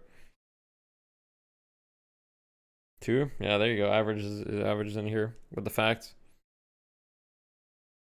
Still no win for Lash yet, Drew. Lash winless, unfortunately. Lash doesn't win games. It is what it is.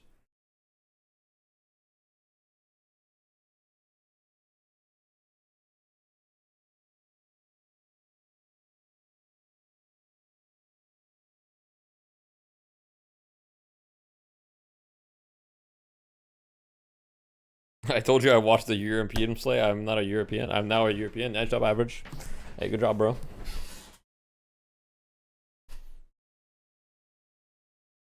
Looking like one win out there. Honestly, it does look like a comp 1 win would play as well, to be honest. Do we see John's build, or is it just normal? I mean, it's pretty normal. The only part you could argue that's not that normal is Headshot Booster. This item isn't, but this item's like not that weird either. Swift Striker is like semi-normal. Not everybody buys it, but like whatever, right? The rest is pretty normal. Toxic Bullets, Burst Fire. Most people will go Intensifying. Makes sense.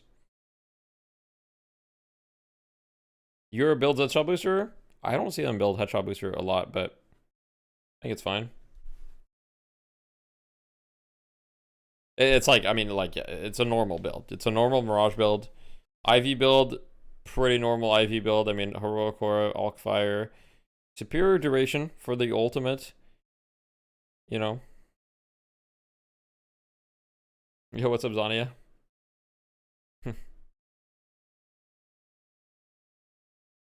I mean, yeah. The Sinclair did do a lot of damage still, but did not matter. 8,000 damage in lane on the Sinclair, but they just they sustained it. Go Mirage build, it's very normal.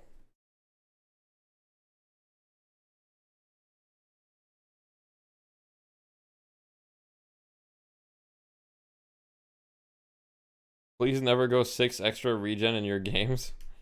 That's fair. EU doesn't build Headshot Booster. Oh shit. Wait, we've got the fact checks. Wait, Average lied to me. Flammable saying EU doesn't. Oh my god. Holy. Okay, let's get back. Let's back to the stream. It was rough. Ivy build. I already showed the Ivy build. Also, look at the stats. I mean, God, you think about the general performance Flick has. I mean, Flick oftentimes is. If Rocker tap strafe, then Phoenix get a hydrogen. What does that even mean? I would say, and Flick just pumps. Meanwhile, Flick on Lash, not great. And again, I don't know how much of that is on Flick and how much is just on the current state of Lash, but you know, across the board. Phoenix kid at his Apex. I see. Okay. My bad. Letha, right? Where I mean, I don't know. It just nothing about this felt good or normal draft-wise for Hydration. You know, maybe we're hitting that a little bit too hard. I think on the opposite end, I mean, Melee Creeps looked fantastic. I think what Hydration are going to do is they're going to prio a Flake Hero early this game. Sure that the Energy Rocker. The yeah. lane we saw coming in with the Lash like wasn't all that effective, right? I mean, that was the other side of the coin. But aside from the Ivy, it was just generally strong picks that are hard to argue with on the Melee Creep side. So, sorry to interrupt you there, but look at Saya. 22 assists. What? That's ridiculous. It's all around the map. Wait, that's the new copy pasta. Oh shit. Up really well. then obviously when they took down the guard, he was able to rotate around quite a bit. Actually, him and Jandra went to the right-hand side lane and put AVG in the left-hand side lane to continue to farm, which we saw how that worked out for him. But 22 assists is kind of ridiculous. He's kind of cracked, the EDK. Oh wait, let me remove my crosshair for ZP. Sorry, you guys weren't supposed to see that. Whoops. I'm excited. I'm excited to see what the adaptations will be from High Donation, because we'll get something more normal, I'm sure of it. And then secondly, melee creeps. Okay, let's not make that a command though. I'm gonna delete the command.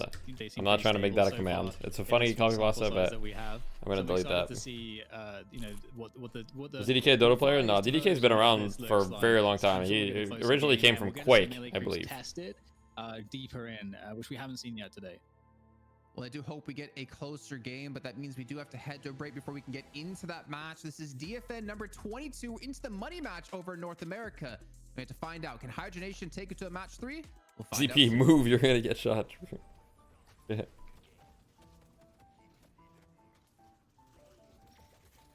DDK might have casted Dota. I'm not sure. I mean, DDK's been in a lot of events. Like, DDK is like an OG, like, esports. Like, that guy's been in everything. Like, I think I probably watched DDK when I was a kid. Like, unironically. When I was, like, 15, I probably watched DDK. That guy's actually OG. I think he came from Quake, then he did a lot of CS stuff. Like, he's been in everything, though. Yeah. And that's why, you know, and that's why I prefer DDK to Jason Kaplan. Because DDK doesn't say shit about my lash, but Jason, I don't know, bro. Jason says a lot, Jason talks a lot, but DDK, I mean, he's respectful, you know.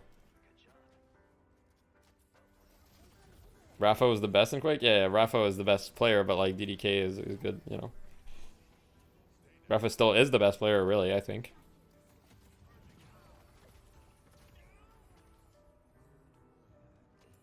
Hot take, I don't think Edge Boost should exist the way it does now. I don't think that's a hot take, to be honest. That's a pretty lukewarm take. I kind of agree. Lol Bean during the break, guys. We only have 3 minutes. We don't have time for Lol Bean. Okay? I would like to see more items and also recipes. Yeah, I think everyone wants to see more items, so.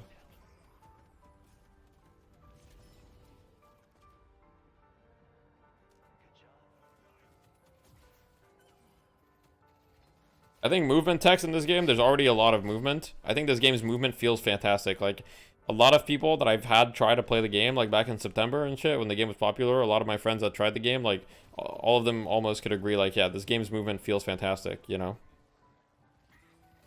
Well, I get to play Bebop? No, you're not gonna get to play Bebop, bro. Like, that, you're not gonna get to play Bebop.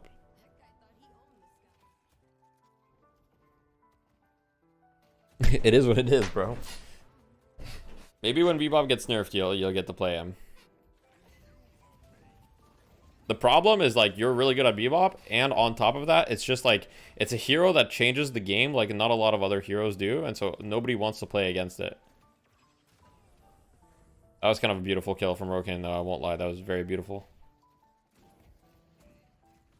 Movement is great, superior stamina is overtuned. Yo, 100%, 100%. I mean, some of the items are overtuned, but the movement mechanics in this game are awesome. I'm not even talking about the items, just the mechanics.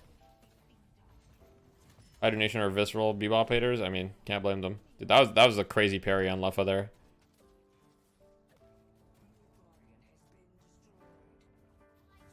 Yeah, the wall jump is bugged sometimes, yeah. It's not good. Yo, Lomain was fucking swimming. He died. That's frustrating. Wouldn't ban Bebop against John, just gap him. Yeah, I don't know about that. I don't know about that, Ronald. Easy to say. Yeah, I mean, the game is missing a lot of stuff, obviously. You think Melee Creeps will try to pick ban someone else's hero pool? Will they try to do something else? No, I think you stick to what worked. I mean, realistically, Hydronation gets first pick now, right? So, with Hydronation getting first pick, you can't ban out Flick as effectively because they can just first pick Holiday or Paradox. You can only ban one, right? So, realistically, what you do is you probably leave both open so that you get the other. So, if I'm Melee Creeps, I'm thinking, okay, I'm going to leave both Paradox and Holiday open so that I get one or the other, because you can't ban him out of both. So you leave both open, and then you probably just ban something else. Actually, okay, so another option, there's a couple ways to go about it. Another option that you could do is you ban one of them. So let's say you ban Paradox, you force them to first pick Holiday, and then you, like, pick GT +1. You, like, just pick, like, a really strong combo. So that's an option. You could also just, like, for example, ban Vindicta, right? So one option that you could go with is you ban Vindicta, you leave everything else open, and then Hydra Nation have to choose between getting a Flick hero or not. So let's say that your Hydra Nation, Vindicta's banned, you go GT. Well, inside of melee creeps, you can just go Paradox Holiday, and then you've gotten a Flick out of a lot of heroes. There's a lot of, like, there's a lot of things that you could do to, like, mind game Hydra Nation. I guess we'll see. Are there any hero labs you're excited to see added to the main game? Slork. I want Slork. Give me Slork. Any Slork lovers in the chat? I'm Slork.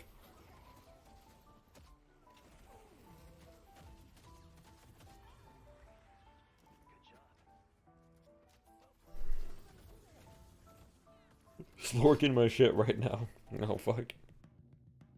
Hydra Nation currently on the edge of defeat, down 0-1 up against melee creeps here. The Deadlock Fight Night number 22 presented by Intel. I'm still Jason, he's still Dan, and we have a third, well, maybe jumping the gun. Maybe I read the script a little bit too early. A second match to get to between these two teams to see if melee creeps can pull off. All right. I would say almost the unthinkable, considering they brought in 2 new players within the last 2 weeks here, Dan.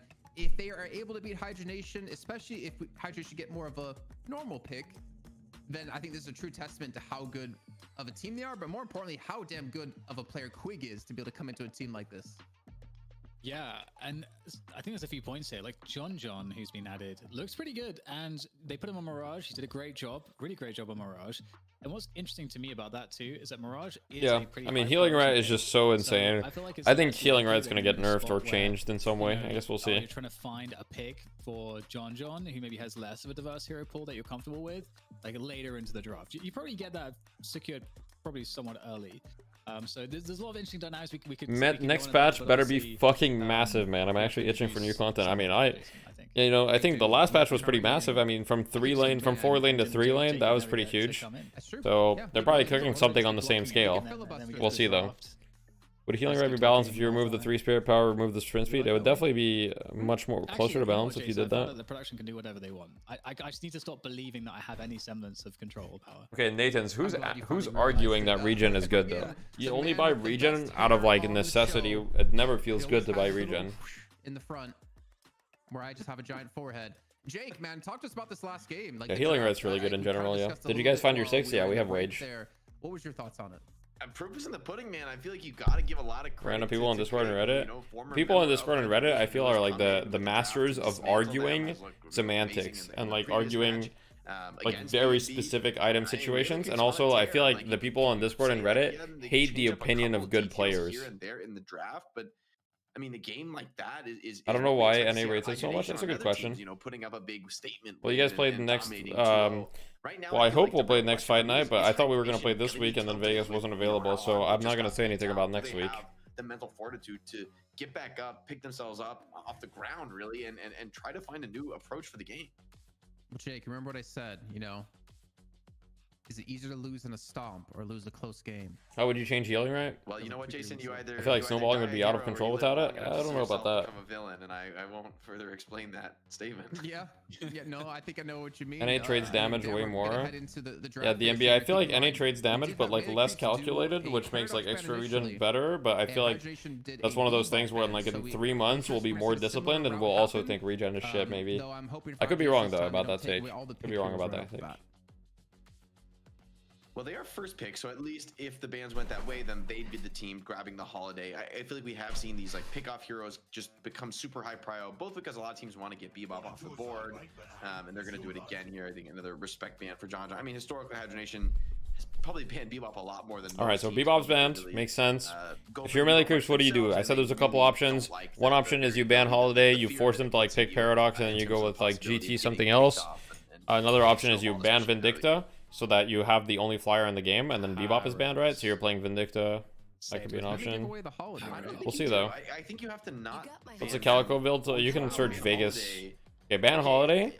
Now they have to decide, do they want to pick Paradox? If they first pick the Paradox here, they have to first pick the Paradox on Hydra Nation, otherwise Flick's not going to have heroes again. ABL, yeah, ABL is also a good build. Is really powerful in especially some of these like key matchups where you want ABL is also a good build. To be able to like dictate the pace of the fight. You can't. Why Paradox though? If Holiday is banned, So the thing is, this is like a hero pool issue.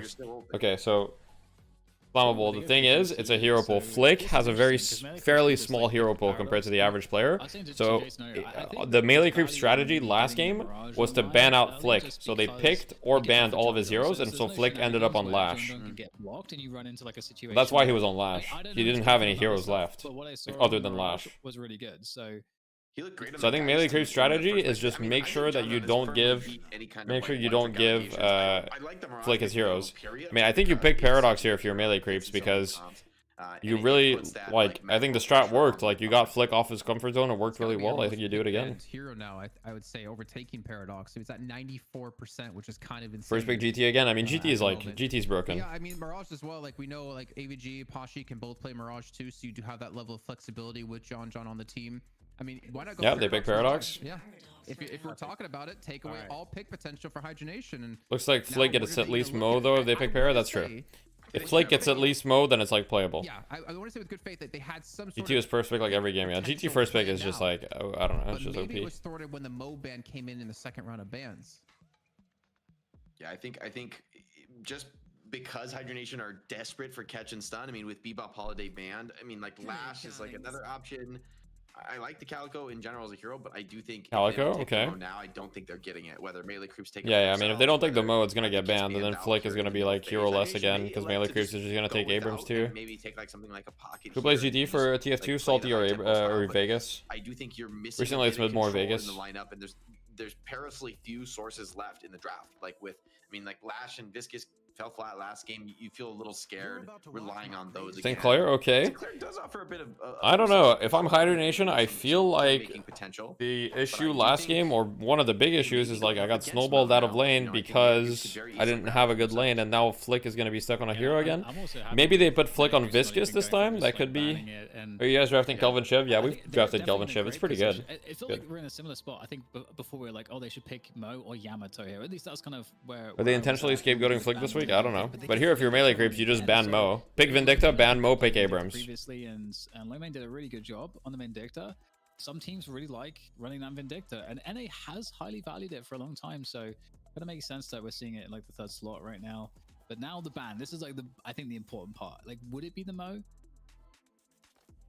I think so. I think it's the Mo. I think you ban the Mo here. Not because it's that good to ban. I think you don't need to ban it, but like it's just you ban Flick's hero pool. So banning his hero pool makes sense, I think. How much they value the Mo, how big of a threat and factor that they think it is. And so melee creeps happy to just shut that down. I think Quig has looked fantastic on the IV, made like a lot of like really from a mechanical perspective, really doing well on the hero. And then strategically also, you know, like it's great for a shot caller, I think, who can use that global presence, but not necessarily be like the one who has to hard focus on aim during the team fights. So I think it's a really good fit for the preferences here. Pocket ban comes out.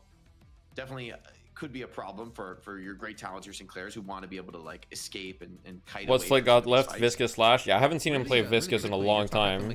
So we'll see if they pick the Lash again. I mean, I think he has Abrams left as well. But I think if you're melee creeps, you just pick the Abrams here and you just keep going with your strat. Like Abrams worked well last game too. It's strong. We talk a lot about when we'll see though. Or in this case, yep, they pick Abrams. Go for affliction, then they push you out of lane, or they get a kill onto you, and he was able to deny that completely. Which is it's very clear what they're doing. It's very clear what they're doing. I mean, you can't blame them. It worked so well game one. Here because this just like kind of locks down a lane for you on melee creeps. You've got the Vindicta Abrams lane, which we know is such a big threat. Both has like insane last hitting potential on denying orbs, also a lot of kill threat in the early game. It was like a winning lane for them in the last game, so run it back. And then you've got Paradox Mirage, who can both almost be paired with anybody. Like they're decent laners, decent to strong laners, I'd say, who aren't too worried about anything. I wonder if we'll see like maybe a Geist or a Yamato here for Hydronation. You know, and he's drafting better than like a few weeks ago. Yeah, drafting has improved for sure. Up close and personal alongside a Calico, and helps really get the value out of the Calvinian. Yeah, and it's interesting because obviously IV is going to be online for melee creeps. They don't have to like really think about that. I don't think there's a universe where Hydronation steals it from them at this point with Calvin online. So the Geist comes in instead. And yeah, I feel like Yamato is still kind of nice here. Yeah, for Yamato melee looks creep, really nice here. because they would Lots of love effort in the background another we're putting in, yeah. playmaker, someone that can kind of get in there closer with Abrams, because right now it's kind of just Abrams that's going to be in the close range engagements, taking all the focus. Flick Kelvin? Actually, it could be Flick Kelvin. I'm not sure, to be honest. Yeah, and I think Maybe. Yamato also has like the flying strike to get on. Could be Flick Kelvin. To chase down like as the flight cooldown comes in, and going to be a natural choice here. I'm curious how they finish off the draft. I think there's a lot of options here. Maybe it is just the Ivy, just like something simple, gives you a bit of mid-boss secure, gives you a bit of global presence to pair with Mirage. I think that's going to be a real annoyance for Hydra Nation, especially in the mid game. And I think it gives you a lot of D push as well. If you're trying to do this like big death ball thing with Kelvin, you can be, pretty annoying. Ivy last pick, okay, it's good against the Kelvin. The silence is really good here. I don't hate it. I don't hate it. As we kind of expected for both sides so far, more or less. Yamato's nice, Vindicto's nice. I mean, I really like Melee Creep's draft. I feel like their lanes are pretty strong. I mean, Hydra Nation's lanes are quite strong too. They do have the Sinclair, Grey Talon, Calico, like... Think about this Melee Creep draft. Hydra Nation's lane looked better than last game. From like 2 months ago. Like honestly, in like the 4-lane meta, this is like a really solid, like a lot of stuns. Okay, Shiv last pick here. And it will be the Shiv finisher. Just playing what? I like this. I mean, I think with Yamato guys. I think Hydration's playing Shiv here, probably. One more hero. We'll I like see. to triple down on the heavy front line with Kelvin. So you're really getting the most out of those shelters. There's always somebody to combo, and you've got another very powerful lane in the Shiv Kelvin. Maybe to match Abrams Vindicta if they want to take it there. Maybe to dominate somewhere. Like Kelvin? Yeah, I mean, it looks like that. I'm not sure. One thing we didn't touch I think he's a on ton Kelvin, in that last maybe game, but I think on it's GT. an I don't know. I have no idea. Melee keeps We'll see. priority. Thinking back to when we had John and Saya take the left Guardian. Yamato's actually OP. Yamato's insane, yeah. Right hand side lane, and they sent AVG to go solo farm. Is Shiv without Kelvin viable? It is, yes, but it's a lot stronger with Kelvin. He did, how strong he was in these fights. I wanted to do something similar to set him up yet again, so he can be this real powerhouse of a front line. Was everyone talking about Flick? Because Melee Creep's draft strategy seems to be centered around picking out Flick. But also more so, I think Melee Creep's their plan was to kind of... A baby could play GT in his current state. You would think that, but for example, if you put me on GT, I don't think I'd do so well. I have like one game on GT. It probably wouldn't be good. Is he best player? It's not necessarily he's best player. It's that he's the most easy to target because his hero pool is the smallest. More than just a coincidence that they ended up. He has the smallest hero pool on Hydra Nation, so if you're going to target someone, I mean, actually you could argue Calic also has a pretty small hero pool, but Calic's heroes are not as strong. Hello. Little pause. Thoughtful pause. Give us an opportunity to discuss. Appreciate that. So my very fast take on this is that I like Melee Creep's lineup a lot. I think both teams have a pretty good early lane, but I feel like Get me watching game.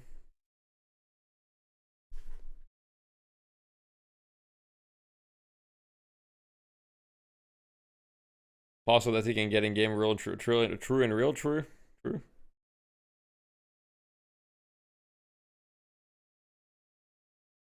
No bets this round? Oh yeah, let me do the gambit. My bad. Hey, my bad, guys. My bad.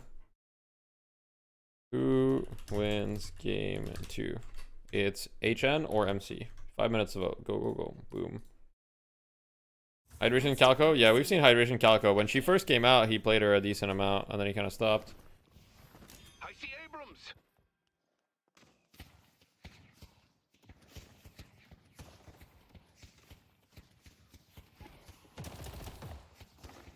These are your final moments.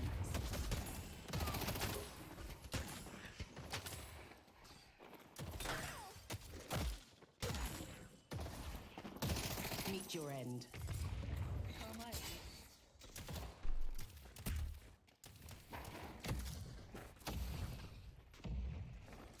All right, let's take a look. So Hydra Nation mid, they have GT Calico, pretty strong lane. I suspect that they should win against the against the Ivy Yamato. I mean, Ivy Yamato, much weaker lane. Kelvin Shiv here against Abrams Vindicta. So I would actually favor Abrams Vindicta in this one. I think pretty strong. Average definitely making an overextension here, in my opinion. But at the same time, the Kelvin's getting hard punished. Flick on the Kelvin. He's very low. And on the other hand, we've got Sinclair Geist versus Mirage Paradox. Interesting.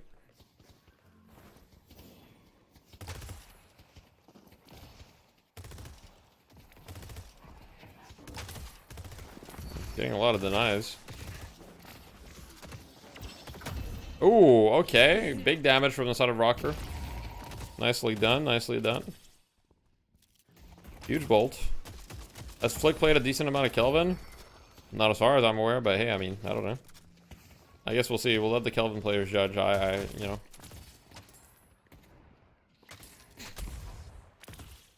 Headshot booster on first on Sinclair. Yeah, he really likes headshot booster. I don't even think it's that bad as first item. I mean, I think high velocity. I usually buy high velocity or hollow point word first item on Sinclair if I need it, depending. But yeah, I don't think it's that bad. I mean, I think high velocity is kind of like really nice. My order is usually high velocity and then hollow point word. I don't usually build headshot booster, but I tried building it and it feels okay. It feels okay. Like, yeah.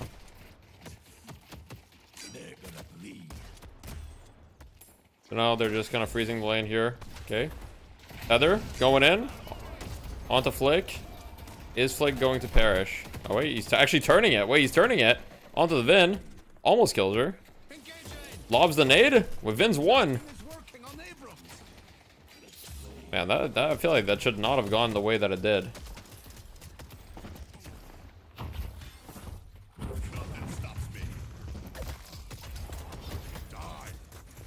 I mean, Average is getting a lot of damage on them though.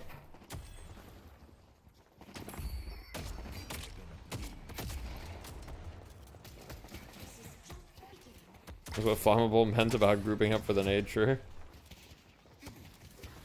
When is Kelvin buying Fuser? Well, it looks like he's going nade, so he's probably not going to buy.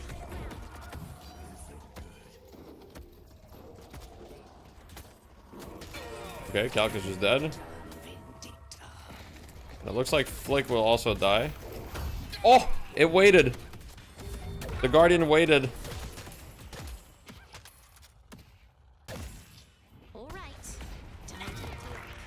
Okay, denies himself. Oh well, it's fine. They reset. I hate when the Guardian does that, bro. Why is Average building 2024 Abrams? No, he goes Gubami. He just like put the point in regen for early harass or whatever, but he goes Gubami Abrams, I think. Yeah. I mean, they almost got the tower off that, by the way. Not only did they get both kills, they almost got the tower, so that's definitely pretty good for melee creeps. But overall, melee creeps is slightly behind right now. Nothing crazy, but definitely the lanes look a lot better right now than they did last game.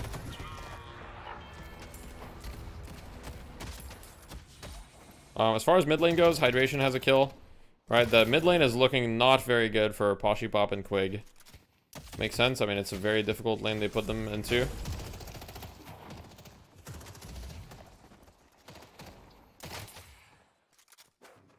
Okay, he's probably gonna buy enchanters on GT. Makes sense. What's the origin of the Gubami thing? I don't know. Just means with lips in Russian or something. Extra regen again? Yeah, true. The Paradox has extra regen and healing, right? The Great Talon has extra regen, even though he's sitting on full health. I don't know why you would have extra regen in this lane, to be honest, but yeah. There's not that many extra regens, though. There's only a few.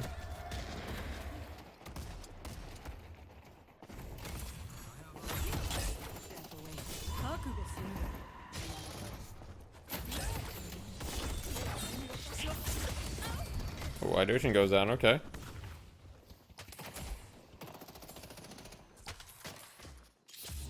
It's so cursed when you have to buy a right and extra regen. Yeah, I mean, this lane seems to be not going very well. I mean, Sai is about to be 0 and 2.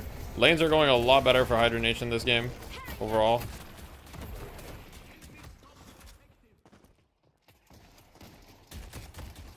I mean, Saya and John are not really having a lane, and that's not good. When your Mirage is not having a lane, that's just not good.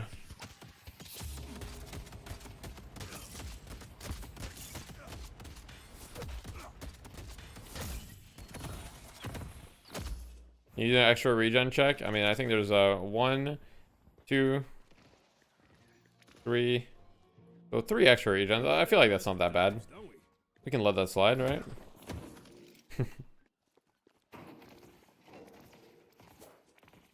Way better than it was before, true. Well, main goes down as well.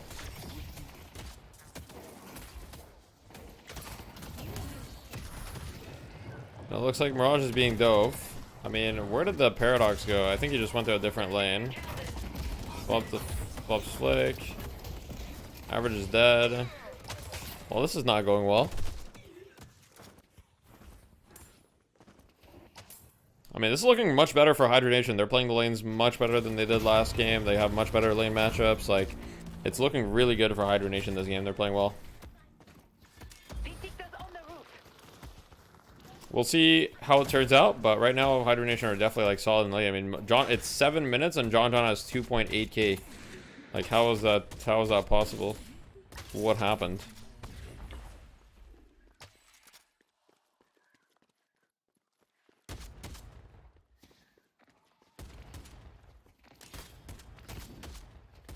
Yeah, I mean, melee items are like super overstated for what they do.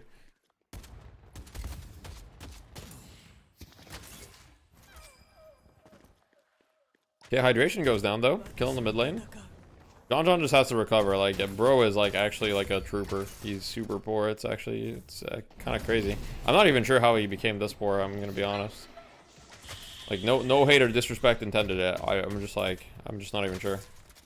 Rocker can just run at him, by the way. Like, he can't do shit to Rocker. Let's push Broadway. The one game one, melee groups one game one. Me when I see a homeless guy. Holy shit. Does he have 0 deaths? Yeah, John has 0 deaths, but he's still really far behind. I don't even know how. I don't know how that happens. How are you 2.5? Like, he must have missed a lot of like waves. It must have been frozen on their side and he wasn't able to go or something. But like, I feel like he's further behind than if he had died a couple times to get the wave.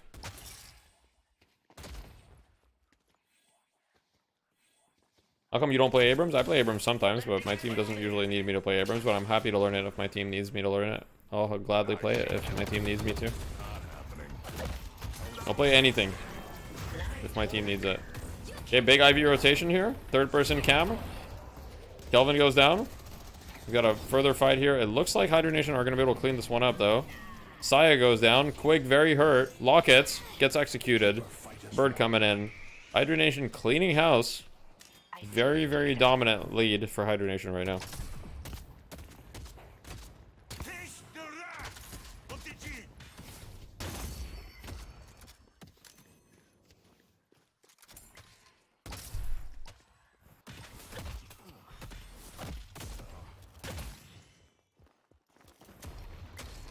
Ten minutes until, oh, sorry, 10 seconds until buffs an urn.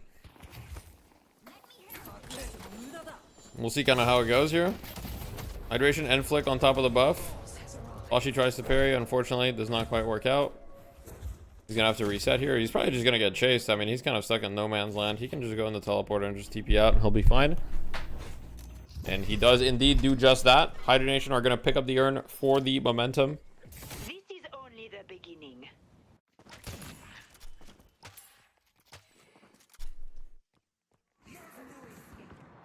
I mean, Spirit Strike is just busted in general. Like, let's be real for a second. Like, Spirit Strike, like, the item costs 500 and gives 12% Spirit Resist Shred for 11 seconds. Like, who thinks this item is balanced? Does anyone think that this item is balanced? Yeah, 11 seconds, guys. Like, 11 seconds without any extra duration. Like, does anyone think this item is balanced? I've been telling them that Spirit Strike is OP for 6 months.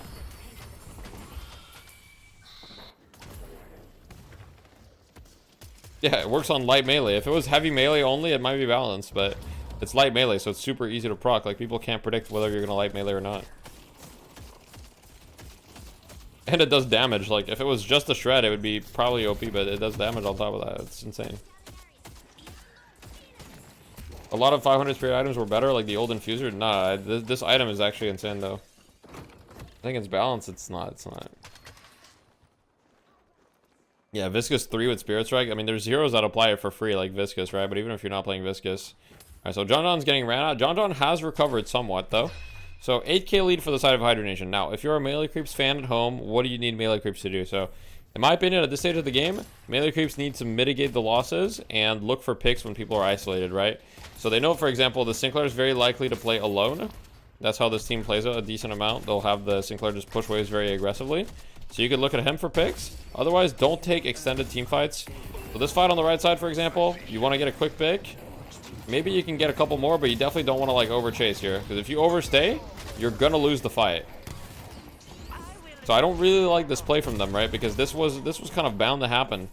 Because this was at their tower, so it was bound to turn into an extended fight. And I mean, they do take a trade. Taking a 1-for-1 trade is advantageous. And John did manage to get a Guardian because of this pressure, so it does end up working out. But you just need to like mitigate the losses and just survive until the second urn, and then you play for that. No barriers on Paradox. Wait, did I see that right? Wait, no barriers on Paradox. Yeah, that's interesting.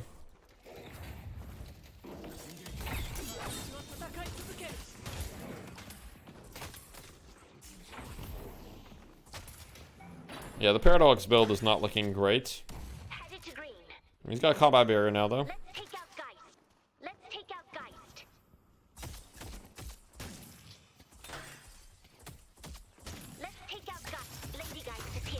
The AP as well. Yeah, I don't play Paradox, so I don't know if the AP is that weird. I saw earlier in one of you guys' game, Dimov like rushed Max Nade. I don't know if that's good. It looked a little weird to me. It didn't look like he got any value from Max Nade. But I think the AP doesn't seem that crazy to me because he's probably going Silence Wall next. He got the 2 points in Carbine for lane, 2 points in ult for the damage and the cooldown, and then 2 points in wall for the damage, and then you go Silence Wall. I'm not sure.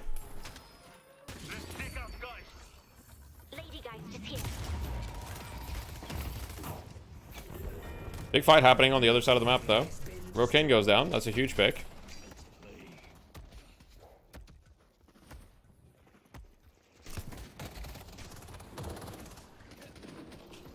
MC needs a second urn. Yeah, they definitely need the second urn, but they're doing a great job like staying in the game even though they're behind. Like, they're still taking fights that are decent. Like, they're not just like, you know. I will say these fights are quite risky.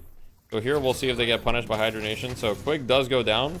If they don't lose too many people, it's like honestly fine though. As long as they don't lose a ton of people. Let's go on the Vindicta POV here. Can you get any snipes off? Bird coming in. Looking for average, probably.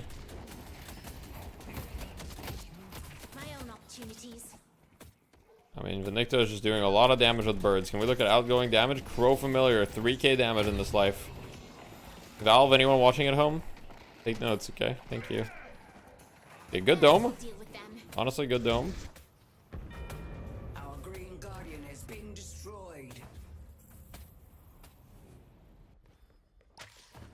Nerf the damage, by the way, yeah. Okay, buffs are up, second urn is up, hydronation's on top of it.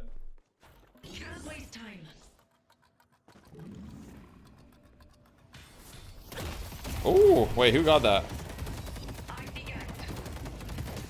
I think Rokane got it, but he's dead. Huge kill.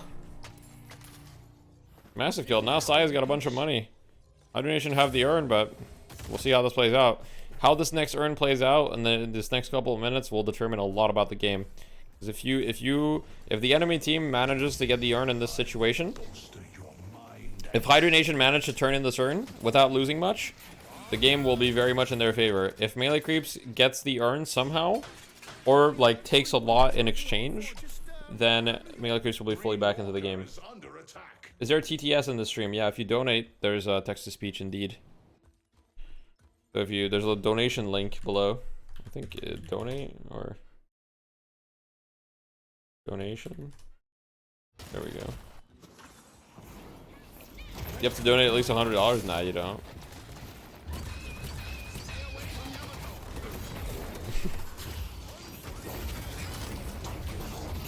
Deathy, my man, how are you so committed to this game? Because I love this game, man. Fucking love this game.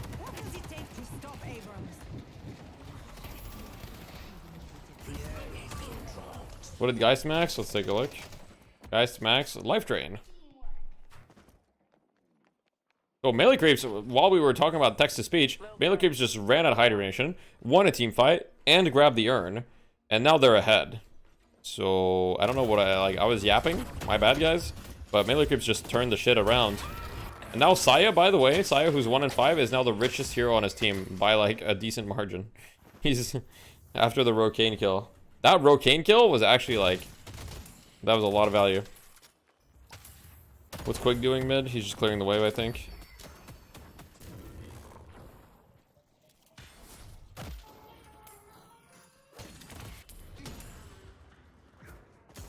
What is that Sinclair net worth? Well, so the way that Rocker plays Sinclair is like, you know, with max 2, you actually farm quite quickly. Like, so he's just farming a bunch.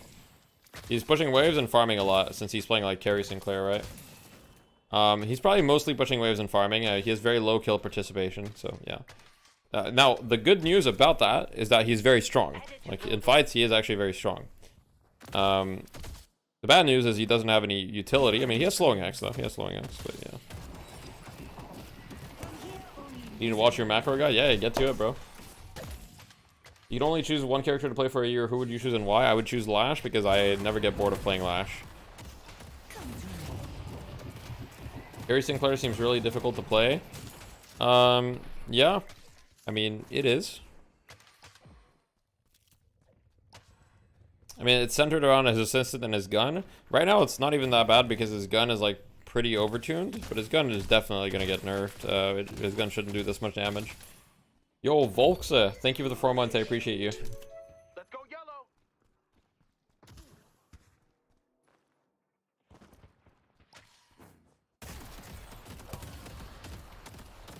Should those are more billion damage assistant as aimbot? Yeah. I mean, that part is true. But what's happening on the left side here? Bit of a fight here.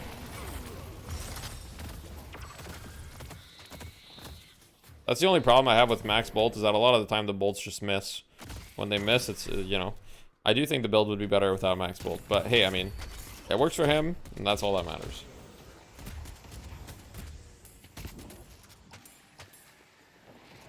The hero's banned in my mind. What happened, Ronald? What happened, bro? Wait, melee creeps pushing both side walkers at the same time here, getting some pressure. Average just tanking the walker. Pulse grenade, boom. Getting half the walker's health, and then they just back up. Good discipline for melee creeps here. Low main might be dead, though. They're getting hard chased. Looks like low main is escapes, and then average HMCs. Average should be okay here. He should be able to escape. In the meantime, they're pressuring the mid walker as well, and John is pressuring the other walker, so... W macro for melee creeps pressuring every objective at the same time. They did lose 2 people in the process, though, so they are losing, like, a lot for this. It's not like amazing, right?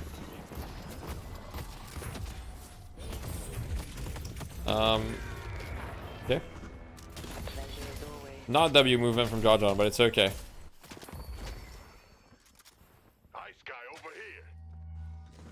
Urn is spawning. I mean, I will say melee creeps is kind of bleeding out a lot. They're staggering deaths. That's not good. They had a lot of really good objective pressure there, but staggering the deaths was quite bad. Yo, Dethi, I'm trying to get into the YouTube space. Not the best. Trying to go the comedy route. Any suggestion? Is that a bad idea? Because I see other more educational grow way faster as this game is very new. I mean, bro, there's no such thing as a bad idea. We need all types of content. If humor is your thing and you enjoy making that, go with whatever content you want to make. I could never make humor content because I'm just not good at that.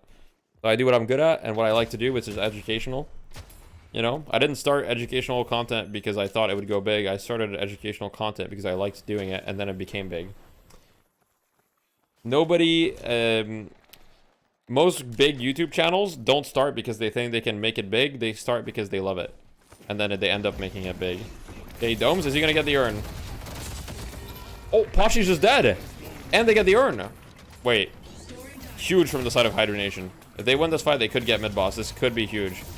Melee creeps kiting back. John pressuring a walker on the side, but Grey Talon will be there to answer John. Can John still just get this walker though? Maybe.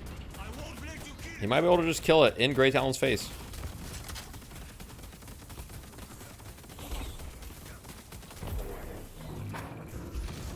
Okay, tornado. And he gets it. Lefa kills him, but John gets the walker. I mean, honestly, that's fine. You get the flex slot. You're okay with that, probably. Can Hydronation punish this, though? They have an opportunity with a pick. It looks like Saya is going in pretty deep. I don't really know about this, Saya. Rocker is kind of maybe a little bit out of position though. It's hard to say what's happening. I mean, I don't know. I'm not sure if I like this from the side of melee creeps. Huge kill from Average though. You're killing Rocker. That's like all of their net worth, so really big kill.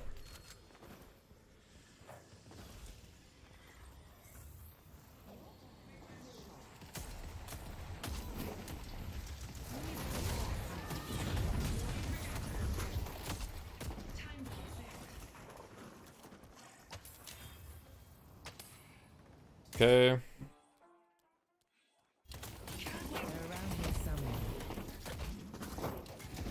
Paradox tries to get away. I mean, the game is still like pretty much even. I mean, like the souls are slightly an advantage of hibernation, but the flex slots are an advantage of melee creeps.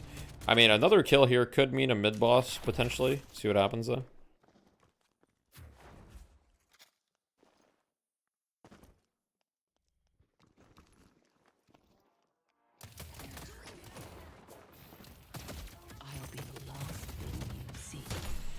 Can't do mid with Sinclair up. No, but the Sinclair, he doesn't have any AoE and bunny or anything, so he can't really bunny the whole mid area. He does still have bunny, but it's 6 meters. Very small. Pulse grenade. Elton working, not buying cold front while maxing 2 first. I know it's not necessary, but he's been farming, taking care of waves. I mean, cold front doesn't really help you take care of waves that well, so it's fine. Like you don't really need to. I think it's fine. What was your Dota position? I was offlane. I mean, I played every position except mid, but I played mostly offlane. But yeah, I queued as like every position pretty much. To Immortal. Did hibernation fall off when hydration stopped playing Deadlock, or was it just patches? I mean, they're definitely not as dominant as they once were, but I would not say that they fell off when they stopped playing. But for all we know, they probably play on alts or something. I don't know.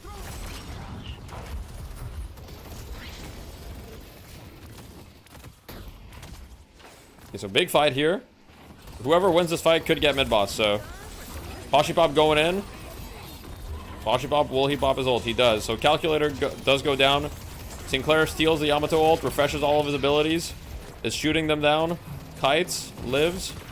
But it looks like either he's going to go down or he's not going to be able to clean up anything here. As his team dies before his very eyes.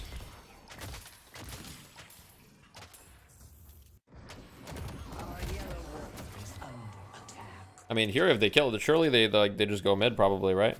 The hibernation is probably going to try to stop them, as they should. Here, most likely, I'm going to be on the Rocker cam. We'll see what he's able to do. He should be able to do a lot of damage here. They will run at him, though. We'll see kind of like... He's keeping Bunny for the mid, it looks like here. Uses Bunny on it. Unfortunately, they managed to secure it. And it looks like they will just die here.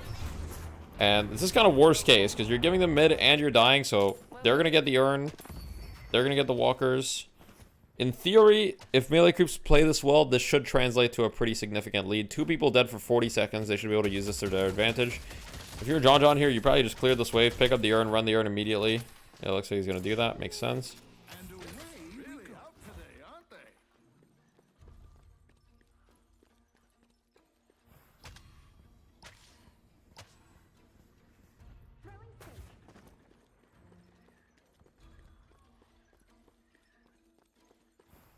Urn is so fast, yeah. Running urn is like hella fast. You just like run it straight through mid, boom. You get there instantly. So yeah, and it looks like Average is going on the Kelvin. Are they gonna be able to catch him? I'm not sure. You know, quite frankly, you gotta give credit where credit's due. Flick's been having a pretty decent game on Kelvin, considering that I don't think he really plays this hero a lot. So, you know.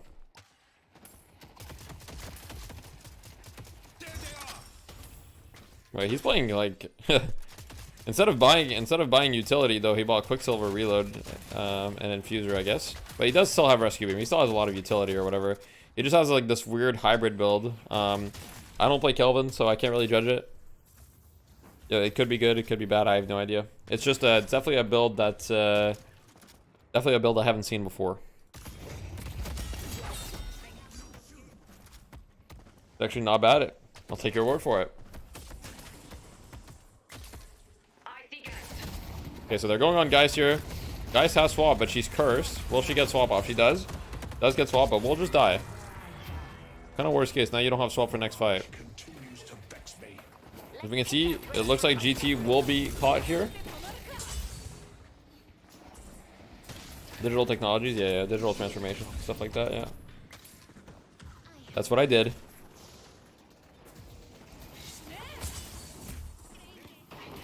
Urn should slow more. Urn doesn't slow, it caps your movement speed right now.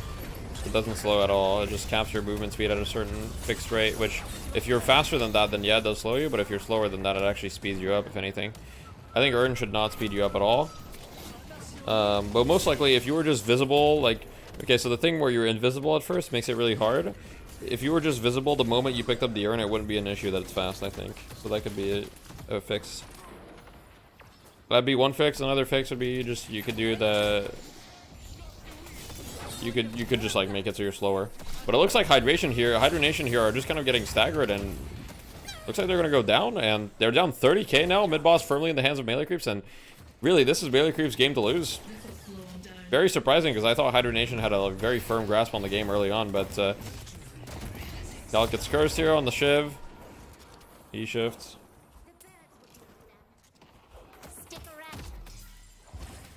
So rejuve's over. Now melee creeps is probably just gonna steal all of the jungle of Hydration, right? You just steal their safes, you take everything. Buffs an Urn in 2 minutes. So you're, yeah, we're seeing some people just like ping. It looks like Flick pinged on the right side, so maybe he's staying, maybe it looks like he's saying, hey, let's look for an invade on the right side because they're gonna be farming their jungle, or they're gonna be stealing our jungle. So let's go quick. That's most likely what I guess he's saying. What about Urn holder location being on a pulse from the instant you pick it up, like every few seconds it reveals? I think if it just kept you revealed the whole time would be the problem with that. I think it'd be fine.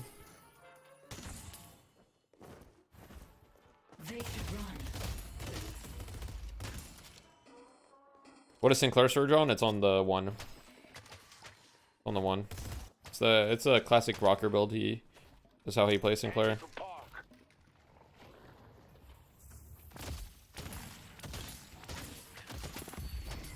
I think it's this game you have pretty decent ults to steal too. You can steal Ivy ult, you can steal Paradox, and you can steal Yamato ult. Like, the ults are pretty okay. I think not having your ult max feels a little bit bad. John has more money now. Yeah, John is fully recovered. They're definitely going to change Urn heavily by release. Yeah, for sure. Urn's one of the mechanics that's been changed the most anyway. Like, it's gone through so many changes, and like understandably so. Oh wait, they're going on John. Okay, L movement from John. He actually could have lived that totally, by the way, but he panicked a little bit. If he just debuff remover tornadoed away, he would have been fine from the start, but a little bit of panic there. It's okay, Flick goes down though. And wait, refresher on the Ivy ult. Another Ivy ult, here we go. On the Quake POV, boom. Quake's just focusing on making Rocker useless, I guess. He's just camping him. He's kind of just dying though. He's alive though. Oh, nope, is he alive? He's 1 HP. What the hell is happening? He's dead. Yeah, I think that might have been an overextension from Quake. Okay, steals Abrams ult, catapults away, Phantom Strike. I mean, Abrams is 1. There's no way he keeps chasing. Okay, this is starting to get a little psycho. Maybe he gets him though. Wait, is he the GOAT? Okay, he's the GOAT. He doesn't care. And Rocane goes down at the end. Rocker is the only one to make it alive on the side of Hydra Nation. Everybody else is dead. Now Rocker will go try to pick up this urn. If he picks up this urn, it's comeback urn. It's gonna be good. I mean, I think melee creeps can prevent it from being turned in, but it's wait, John's coming though. John's coming. And Rocker's caught with the urn. He's got sub-stam though. Can he make it away? I don't think he can. I think he's fucked. He should not be able to make it away at least, but he's moving so fast. Wait, he's fine. He gets rescue beamed. He makes it out. Okay. Hero play by Rocker. They needed this. Now they have the urn, so they can at least threaten to turn it in and recover from their 40k disparity. As you can see, the kills are pretty much even, and yet Hydra Nation is down 40k.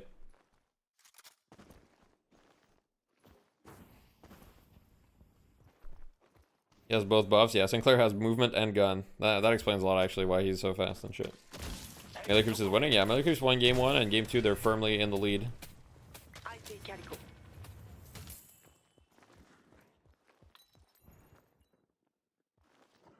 So they're just gonna chill here and not let him turn in the urn. Mid boss is up. They might just try to go mid boss right away. Yeah, it looks like they're just gonna go mid boss right away and give up the urn. I mean, that's totally fine. I mean, I think average is still gonna try to show with this urn because they want to still try to. This is a bit greedy in my opinion. I think you just give them the urn, to be honest. Like, you don't want to risk getting picked here. Just give them the urn and play for this mid boss. Looks like Hydra Nation are gonna contest this mid boss, or they're not. They're not. They can't get there in time, so they give it. Now it's only a 25k lead. It's a big lead, but it's playable for Hydra Nation. Is it? He should be locked at 15. Yeah, he is locked at 15, but I think his he just has a lot of dashes though. He has more stamina. The Ivy ult was smart, yeah.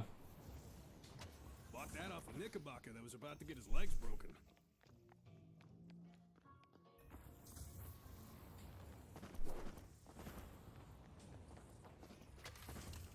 Yeah. Stick around.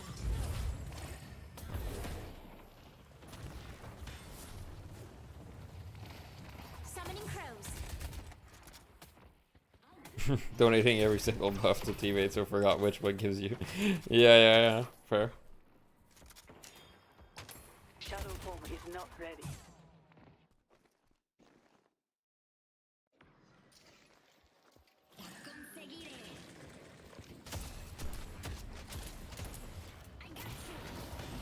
Oh wait, big swap onto the Geist. He's looking for his target.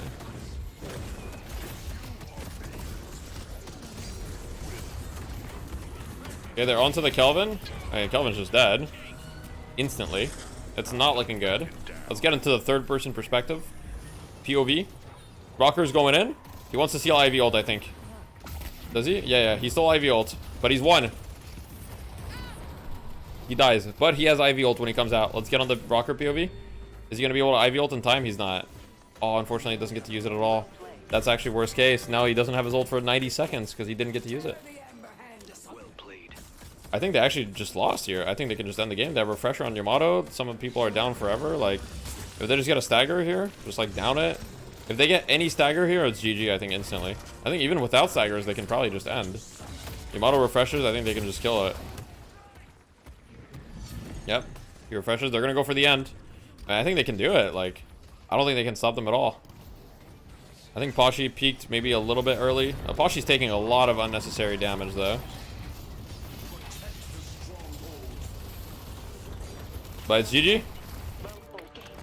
GG. Melee Creeps win 2-0. Movie. Congratulations to Melee Creeps.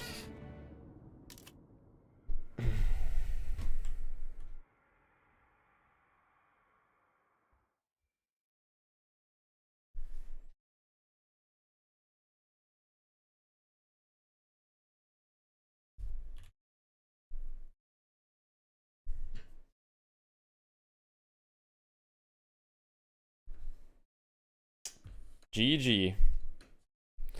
Any outliers? I mean, okay, who's MVP this game? I don't know if there's an I think on the side of Melee Creeps, you probably have to give it to like Lomain, maybe, or Saya. I don't know. Average played well too.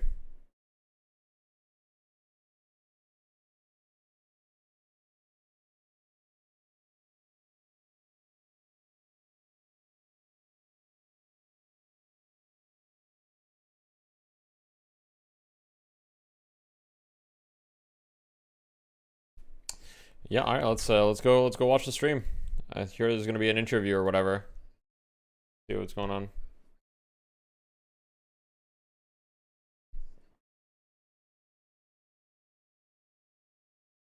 John was cooking? Well, John was cooking, but John was also the reason in the first place that they were behind, though.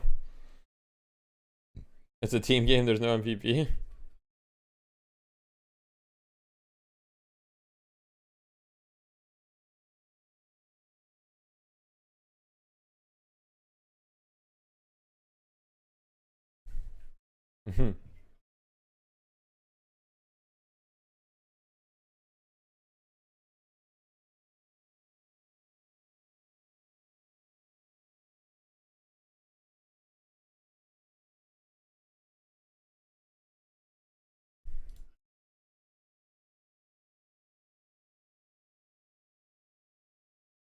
DFN stream muted? Oh, my bad. Whoops. My bad. Like, Whoops. It wasn't a draft situation. Hey, guys, I'm here. Pay out Gambo. My bad. Sorry, guys. I was looking at the something. team play from my perspective. All right, so, melee creeps. Boom. I just think it's exciting to see that competition staying really hot, staying intense. Just staring into the abyss for me. And Hydration gonna have to do some serious reflection as far as like what they needed to change to get this win today. I think maybe game 1 you could chalk it up on the draft. He came back from a big deficit, still cooked. True. Got kind of worked over in some of these mid-game trades. Pop leading the charge on that Yamato, and they overstepped the mark thinking they could kill him. Well, before we do dive deeper into this match really quickly, I want to get into our player of the match presented by Intel. Who did you give it to, Jake? Because there's a lot of players that it could have gotten. Average, okay, fair enough. With AVG here, I just felt like, you know, this was actually Let's a tough go. one for me. I was thinking like, you will never financially recover. Why did you do this to me? Look, I did nothing. I'm just a dude. You know, I think AVG was just particularly exciting to watch on the Abrams. You know, Calc had said previously he doesn't think there's any NA players who can hang on the Abrams, who can really make the character work well. YouTube delay is the worst part, IMO. Yeah, it's unfortunate. Today, having a lot of big plays, a lot of frontline presence on a hero that we know can easily go very wrong. Like, we've seen a lot of games where Abrams has just struggled to get in, has not been able to stand up in the front line. This is kind of a feast or famine situation, but AVG was eating good tonight. Yeah, it is really hard. Like, there's so many storylines here that like John, there's a lot we need to make sure we talk about John. Yeah. Because he definitely there's a lot of like development in that narrative right now. But for ABG, his performance was actually remarkable because he had some very interview time. Yeah, I think they're doing an interview. Let's go back to that Shiv Kelvin lane. I think they're doing an interview. We'll see. This last map between them, the second map, that was very difficult, and they were not on the winning end of that necessarily, but still managed to just recover, kept his farm up. Every time I looked at AVG throughout the series, AVG was keeping his farm up regardless as to what was actually happening in terms of kills and deaths. Looked like he wanted to parry there, but I'm not sure. That can also be we are doing interview, not me. Damn. Okay. Abrams has to try to stay at least a bit ahead to really. Average getting that great talent kill that 1-5 was insane. Yeah, for sure. I wouldn't have gone for that, but you know, he's a bigger man than I am, I suppose. And AVG was able to do exactly that in a game that was highly contested, where they came off the worst from the early game. And I don't like, it's hard for me to think of games where the Abrams has a bad start like that, or the team has a bad start like that, where the Abrams is still able to like actually pull ahead like that. That's like this kill right here. Yeah. Like normally the Abrams we see HMC, let's go. Early on, they just stay behind. The fucking tank and just get on top of you. It doesn't give a fuck. AVG in particular was able to really like fight back a losing battle for him in particular, and not to mention his movement was so damn clean when it came to the HMC tech that he was pulling off time and time again. Left us some pretty big damage stats in this game, but the team effort across the board here from Melee Creeps proves to be overwhelming.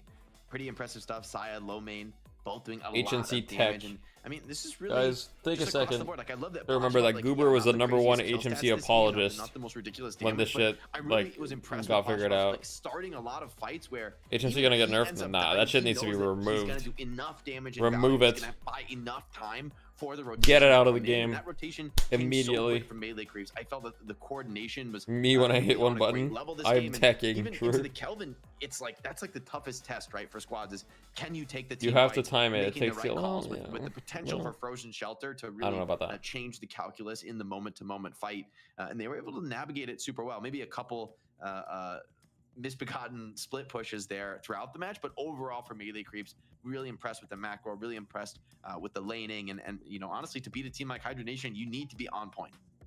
Yeah, and I'd have to add on to that point really quick with Poshy Pop, because Poshy Pop was kind of a linchpin. I totally agree, because we even highlighted this early on, that we wanted to see another, like, something to go with the Abrams, and we wanted to have that Yamato or something, because we needed we needed the Abrams to take the heat. Guys, this is the first time I've ever watched a full game of an esport ever. Let's go, Ronald. Look, I'm glad that we're here to get you to watch. To example, and what's going on the other side. Well, on the other side, you've got Calico, you've got Shiv, you've got, you know, Geist, and potentially, you know, Kelvin. That's like 4 like frontliners against like 2 basically. So that's a very thin margin that can go wrong very easily. So yeah, have it like understanding your job is really important there. And this goes for like all esports, where, you know, you have to understand what your objective is, because it can be different things at different times. But sometimes the delay, the survival, and then understand how to position so you can maximize for that in these spots is really crucial, and then knowing when to switch that mode into something else. And so yeah, I just wanted to like throw the respect there for Poshy Pop, because I do think that's easy. That's almost an intangible that could be easy to miss, but it's so important. Okay, well, gentlemen, it is time to get into one of my favorite segments that we have here on the show. We have a winner's interview, and we're going to be bringing in Low Main to talk about this last match. Shit, Low Main, here we go. Ready to go. So first of all, Low Main, I'm going to steal this question away before any of these guys ask it. Quig, on the roster, what has he brought to the team, and what has he helped you guys change or improve on? Quig probably wait, let me actually think about this. I have to think. Okay, that's fine. Take your time, man. Quig brings tempo. So like Quig is really good at controlling team fights and like tempo on a fight. Like the way we play our fights is like hugely rewarded to Quig. Like he calls out like how we should play our fights, and I'm not gonna lie, that's probably the biggest thing he brings. Like the way he tempo controls fights is unmatched. Dave, tempo buzzword, here we go. Like that before, and like ever since he joined, he like calls out the not tempo fights, and it's quite my tempo. To just play, like especially like since I play flyer all the time and I'm super vulnerable, it's really not easy. Quite it's, like, my tempo. It's hard to like it's like easy to get caught up on a fight, but like with him like directing everything, it's quite nice actually. Okay, Jake, what do you got? Yeah, for me, I just, first off, congrats for you guys to be winning Fight Night, shutting down Hydra Nation in 2-0 fashion. I know you guys had to make an unfortunate forfeit to them recently, but I guess you probably knew you could win this coming in. And I'm just curious, like with the new guys in the roster, with Quig, with John, do you guys think this is like, how much room for improvement do you think you still have? Like you talked about these guys, I mean, they're just joining and like just beginning to adapt, but are there still a lot of things you guys are trying to work on and improve and push your level on, even though, well, I guess for the now you're at the top? I'm not gonna lie. Our passion for competitive like waned off really hard. Like my whole team's like competitive drive. Like we recently we like adapted like just like the for fun mentality, and like we started like streaming scrims and stuff, and like we didn't like competitive was not like a focus of ours anymore. Like ever since Quig joined, it's been pretty much the same. So I mean, I'm not gonna say we're a for fun team, but we really are a for fun team. I ain't gonna lie. I mean, there's something to be said for that. I honestly think, like, in taking some of the pressure Makes off sense. and in just like finding enjoyment of the game again, that you can kind of build some powerful team synergy off that. It can be sort of an underrated approach to the game. So I appreciate the honesty there. Is it? Oh, sorry. Go ahead. No, I'm fine. Go ahead. Yeah, I was just. I mean, we're kind of in the same boat as them, to be honest. Did the competitive drive? No, I mean, I talked to Average about this a couple days ago, and I was like, yeah, like. We were talking, we were both just like, yeah, like it's just not worth it right now. Like full try hard, full competitive, full all that stuff. Like, there's no orgs in NA, there's no tournaments, there's nothing. Hydra Nation was like pretty much unbeatable, and then like we didn't really like care to like step up again and play. So, yeah, we were just like, things just died down. We weren't like trying to be the best anymore. Like we used to like try really, really hard. Like back when we first won, like we were so locked. We were doing like 8-hour practice. Game isn't coming out for those years. I don't know why people started being serious in the first place. People like competing. I mean, I like competing, We're just like cruising through. Well, this result kind of compliments things for you. I just like competing. Nation's unbeatable. Now you beat them down 2-0 and then are going to be our champion spot for next week, who, I think it is probably fair to say pretty likely you might face them again. But now it's not so clear. They're the best. Not so clear. They're unbeatable. Yeah. All right. Well, that's the perfect answer. Yeah. Very chilled, very laid back, Low Main. Before you do go, though, I want to give you a chance to give any shout outs before we, all right, any shout outs. And probably play some any team names are better than pictures as well. So, like, there was a lot of people that told me and AVG that if we won this fight night, we tried extra hard, by the way. Everybody said when we went live, we'd get hella gifted if we won. Oh, shit. So, true. Hella gifted, guys. Like, me and AVG were like, we're gonna lock in for this one time, because everybody was talking crazy amounts of gifted. So me and AVG, we need gifted stat. Like, I actually tried pretty. Go live then. I can't confirm that. I was in his chat, and I was like, if you guys lose, you owe me 1,000 push-ups. And then he's like, okay, if I win, I get like 10 gifted. So I saw everyone's chat. I completely agree with that one. So for all of you haters out there that didn't think it's just they not can sustainable in a do it, playtest. I mean, people can keep playing competitively as long as they want. It's just like, you don't want to burn yourself out. So right now, I'm not burning myself out. I'm just chilling. I get rated. You're live right now. I don't know if that's how it works, but you know, maybe we can work something out. I can slide you my PayPal info and we can make something like that happen. Bro just went, can I get raided? Bro said, I'm live right now, can I get raided? A little raid, you know, that's Yeah. Oh my god. Perks of the Yeah, let's watch on the low main. Alright, I'm taking this. I'm going What's live. his... Hold on. He's not live, is he? What's his Twitch? Man, congratulations once again to you and your team for taking. It's just low main, right? He's not even live, bro. Oh, he's live. No, let's just play it. Let's just literally full run it down, bro. Like, what do I care, bro? Send me a lobby code. Hold on. Alright, bro. He's live. He's live. There's no shame. Guys, I played. Alright, guys. I'm gonna send you to low main. We'll raid the winner. We'll say congratulations. I'm gonna chill for a little bit. Well, I've been live for 7 hours. You know, life's good. Once again, guys, thank you guys so much for the support and the love today. It was a great stream. A lot of gifted, a lot of love, a lot of support. Raid average if Flowmain got another raid. Did he get another raid? I don't see any raid on low main, so I'll raid low main. But yeah, thank you guys for watching. Thank you guys, you players, NA players, everybody in the chat. Thank you guys for the support, and I hope you guys have a good night. Say hi to low main. All right, bye-bye.